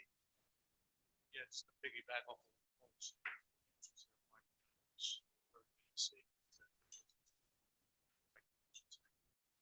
All right, stage up all over again. Okay. Congratulations again to Officer Milbach and Officer Long, sworn officers. Wishing the best in safety. Obviously, on behalf of the council, we all wish you the best. And Neil's not here today. His mother's quite sick, so prayers with his family. But both of us being law enforcement guys, wishing you the best in safety. Most important thing of all is to just do your job properly and get home safe every night. And sometimes it's just smiles and smiles, as they would say, nothing going on. Chief Kaz here, just hit the stuff, hit the fan real quick, and goes from being quiet as can be to just a hornet's nest. So, thank you. Mike Root. Thank you, Mayor. I also would like to thank John Doran. We had requests and calls from the Green Team and the Garden Club for water down at the community garden over the past week. They were carrying buckets of water over there to start watering the vegetables and all. And put in a call with John Doran, and he got that water running yesterday. So they said to say thank you, let them know they really appreciate everything you do for them. So also like to thank the fire department for this different CPR training that you're doing with different groups throughout the island. I know you have something going on with Keller Williams, a couple sessions, so thank you also, Chief. The Cultural Arts Commission has an excellent event this Saturday at 1 p.m. down at the community center, and Steve Serator is speaking. Now, if you've never heard Steve Serator speak, he's excellent. And they'll have some water and some things to eat down there also. But the subject matter that he's speaking on Saturday at 1 p.m. down at the community center is the history of music and dance in the theater. And if you're free Thursday or Saturday after the baseball parade and the Easter egg hunt down at the field there, sponsored by the Chamber of Commerce. If you're free at 1 o'clock, stop by the community center. I'm sure you'll enjoy it. Speaking at the Chamber of Commerce with the one of the Easter egg hunt on Saturday, they're also doing an excellent job on many different events, which I have right here. Just the Easter egg hunt starts this weekend. Then they have different chamber social. Cherry Blossom Week is coming up April 21st. Love Your Mama Week. That's coming up Mother's Day week. You know? So there's a lot of good things going on. Of course, the economic development meeting. We have Jim Rotella coming to speak about some of the grants that are available, and also there's a lot going on. And of course, that's it. If you need me, my number's on the front page of Brigantine Times. Yeah, and that's all I got. Thanks, Mayor.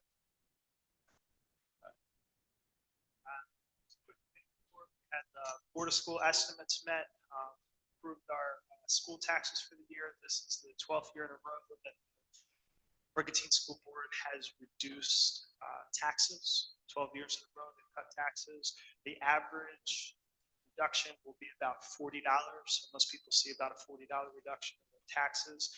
One of the things I think is really impressive over the last 7 years, the school district has lost $1.5 million in state aid. So even with that money that's being cut, they're keeping the budget under control. And a big part of that is through attrition, reducing staff. School population shrank. We're at about 400 kids. We anticipate that it's probably going to level off there. We're seeing this in most of the shore towns. We have smaller numbers. So as teachers are retiring, if the position is not necessary, the school board has been reducing those positions. This year they've reduced staff by another 2 positions.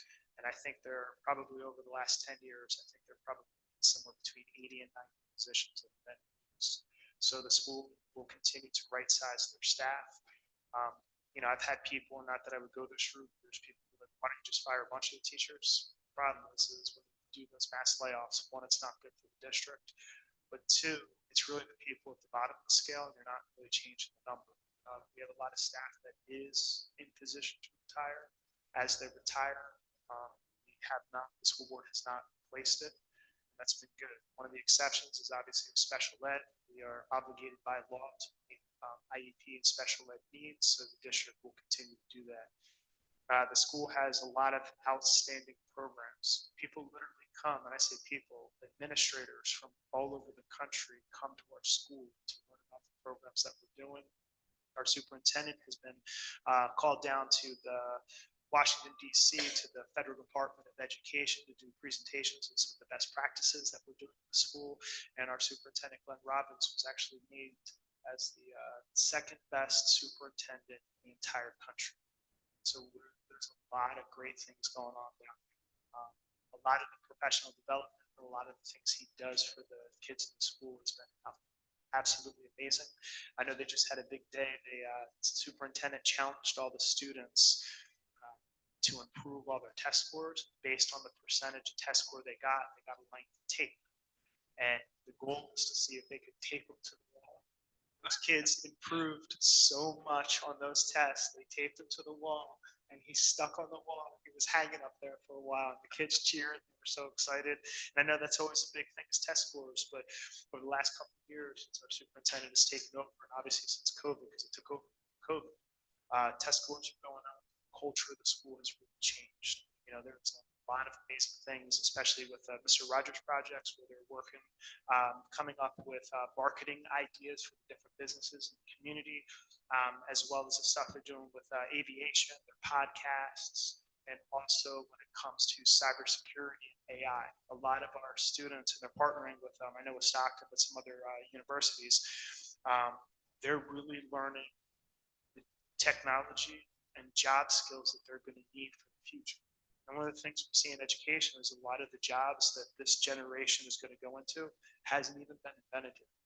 But the skills these kids are learning put them in position to be marketable for those jobs. And that's exactly what we want going on in the school.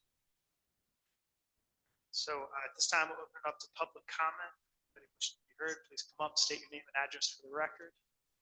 Yes, Mrs. Phillips.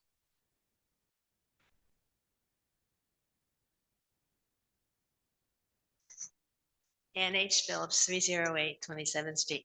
What are the results of the mediation between the city and the short-term rental association? What does that mean? I don't know how to tell you that they're ongoing. Mediation takes meetings, it's ongoing. In other words, the lawsuit against the city continues?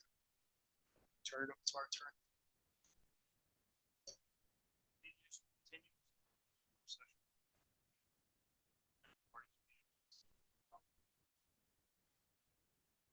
So you keep mediating, is that it? How many sessions do you have? I will turn it back to our attorney. Or is the judge, You make him work hard tonight. well,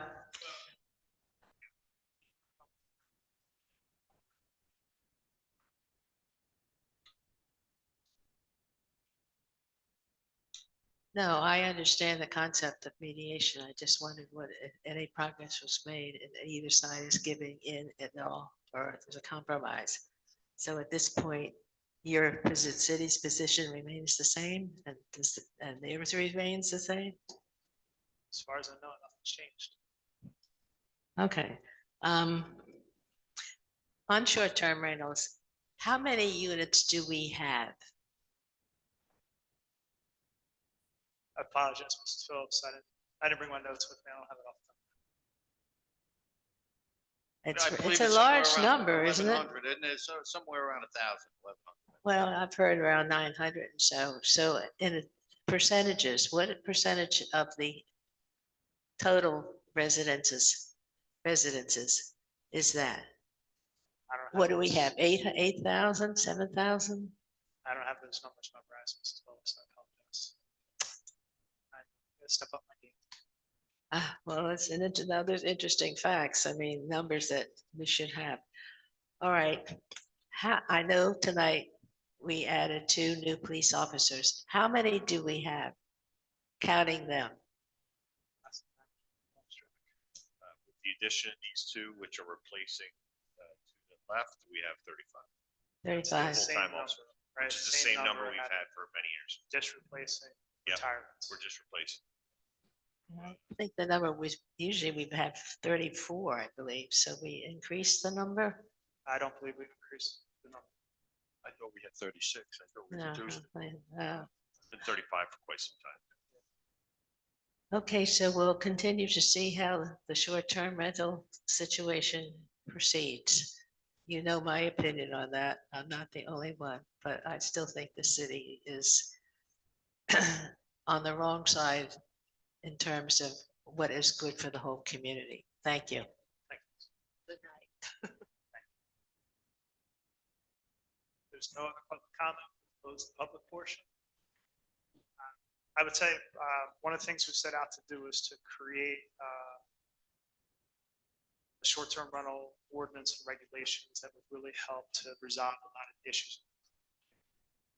As far as I know, since we put our measures in place, since we put the extra staffing in place and started to get on top of this, complaints were almost down to nothing. And that was our goal. And a lot of people who had major issues have told me that it is significantly better. And one of the big changes they see is, especially with houses that were notorious party houses, at 10 o'clock, people shut down and go inside. And they said they can live with that. enjoy the home during the day, but when it's time to go to bed, shut it down. And a lot of the owners are staying on top of that because the responsibility on them to regulate it is now on them. There's real consequences. So it has worked very, very.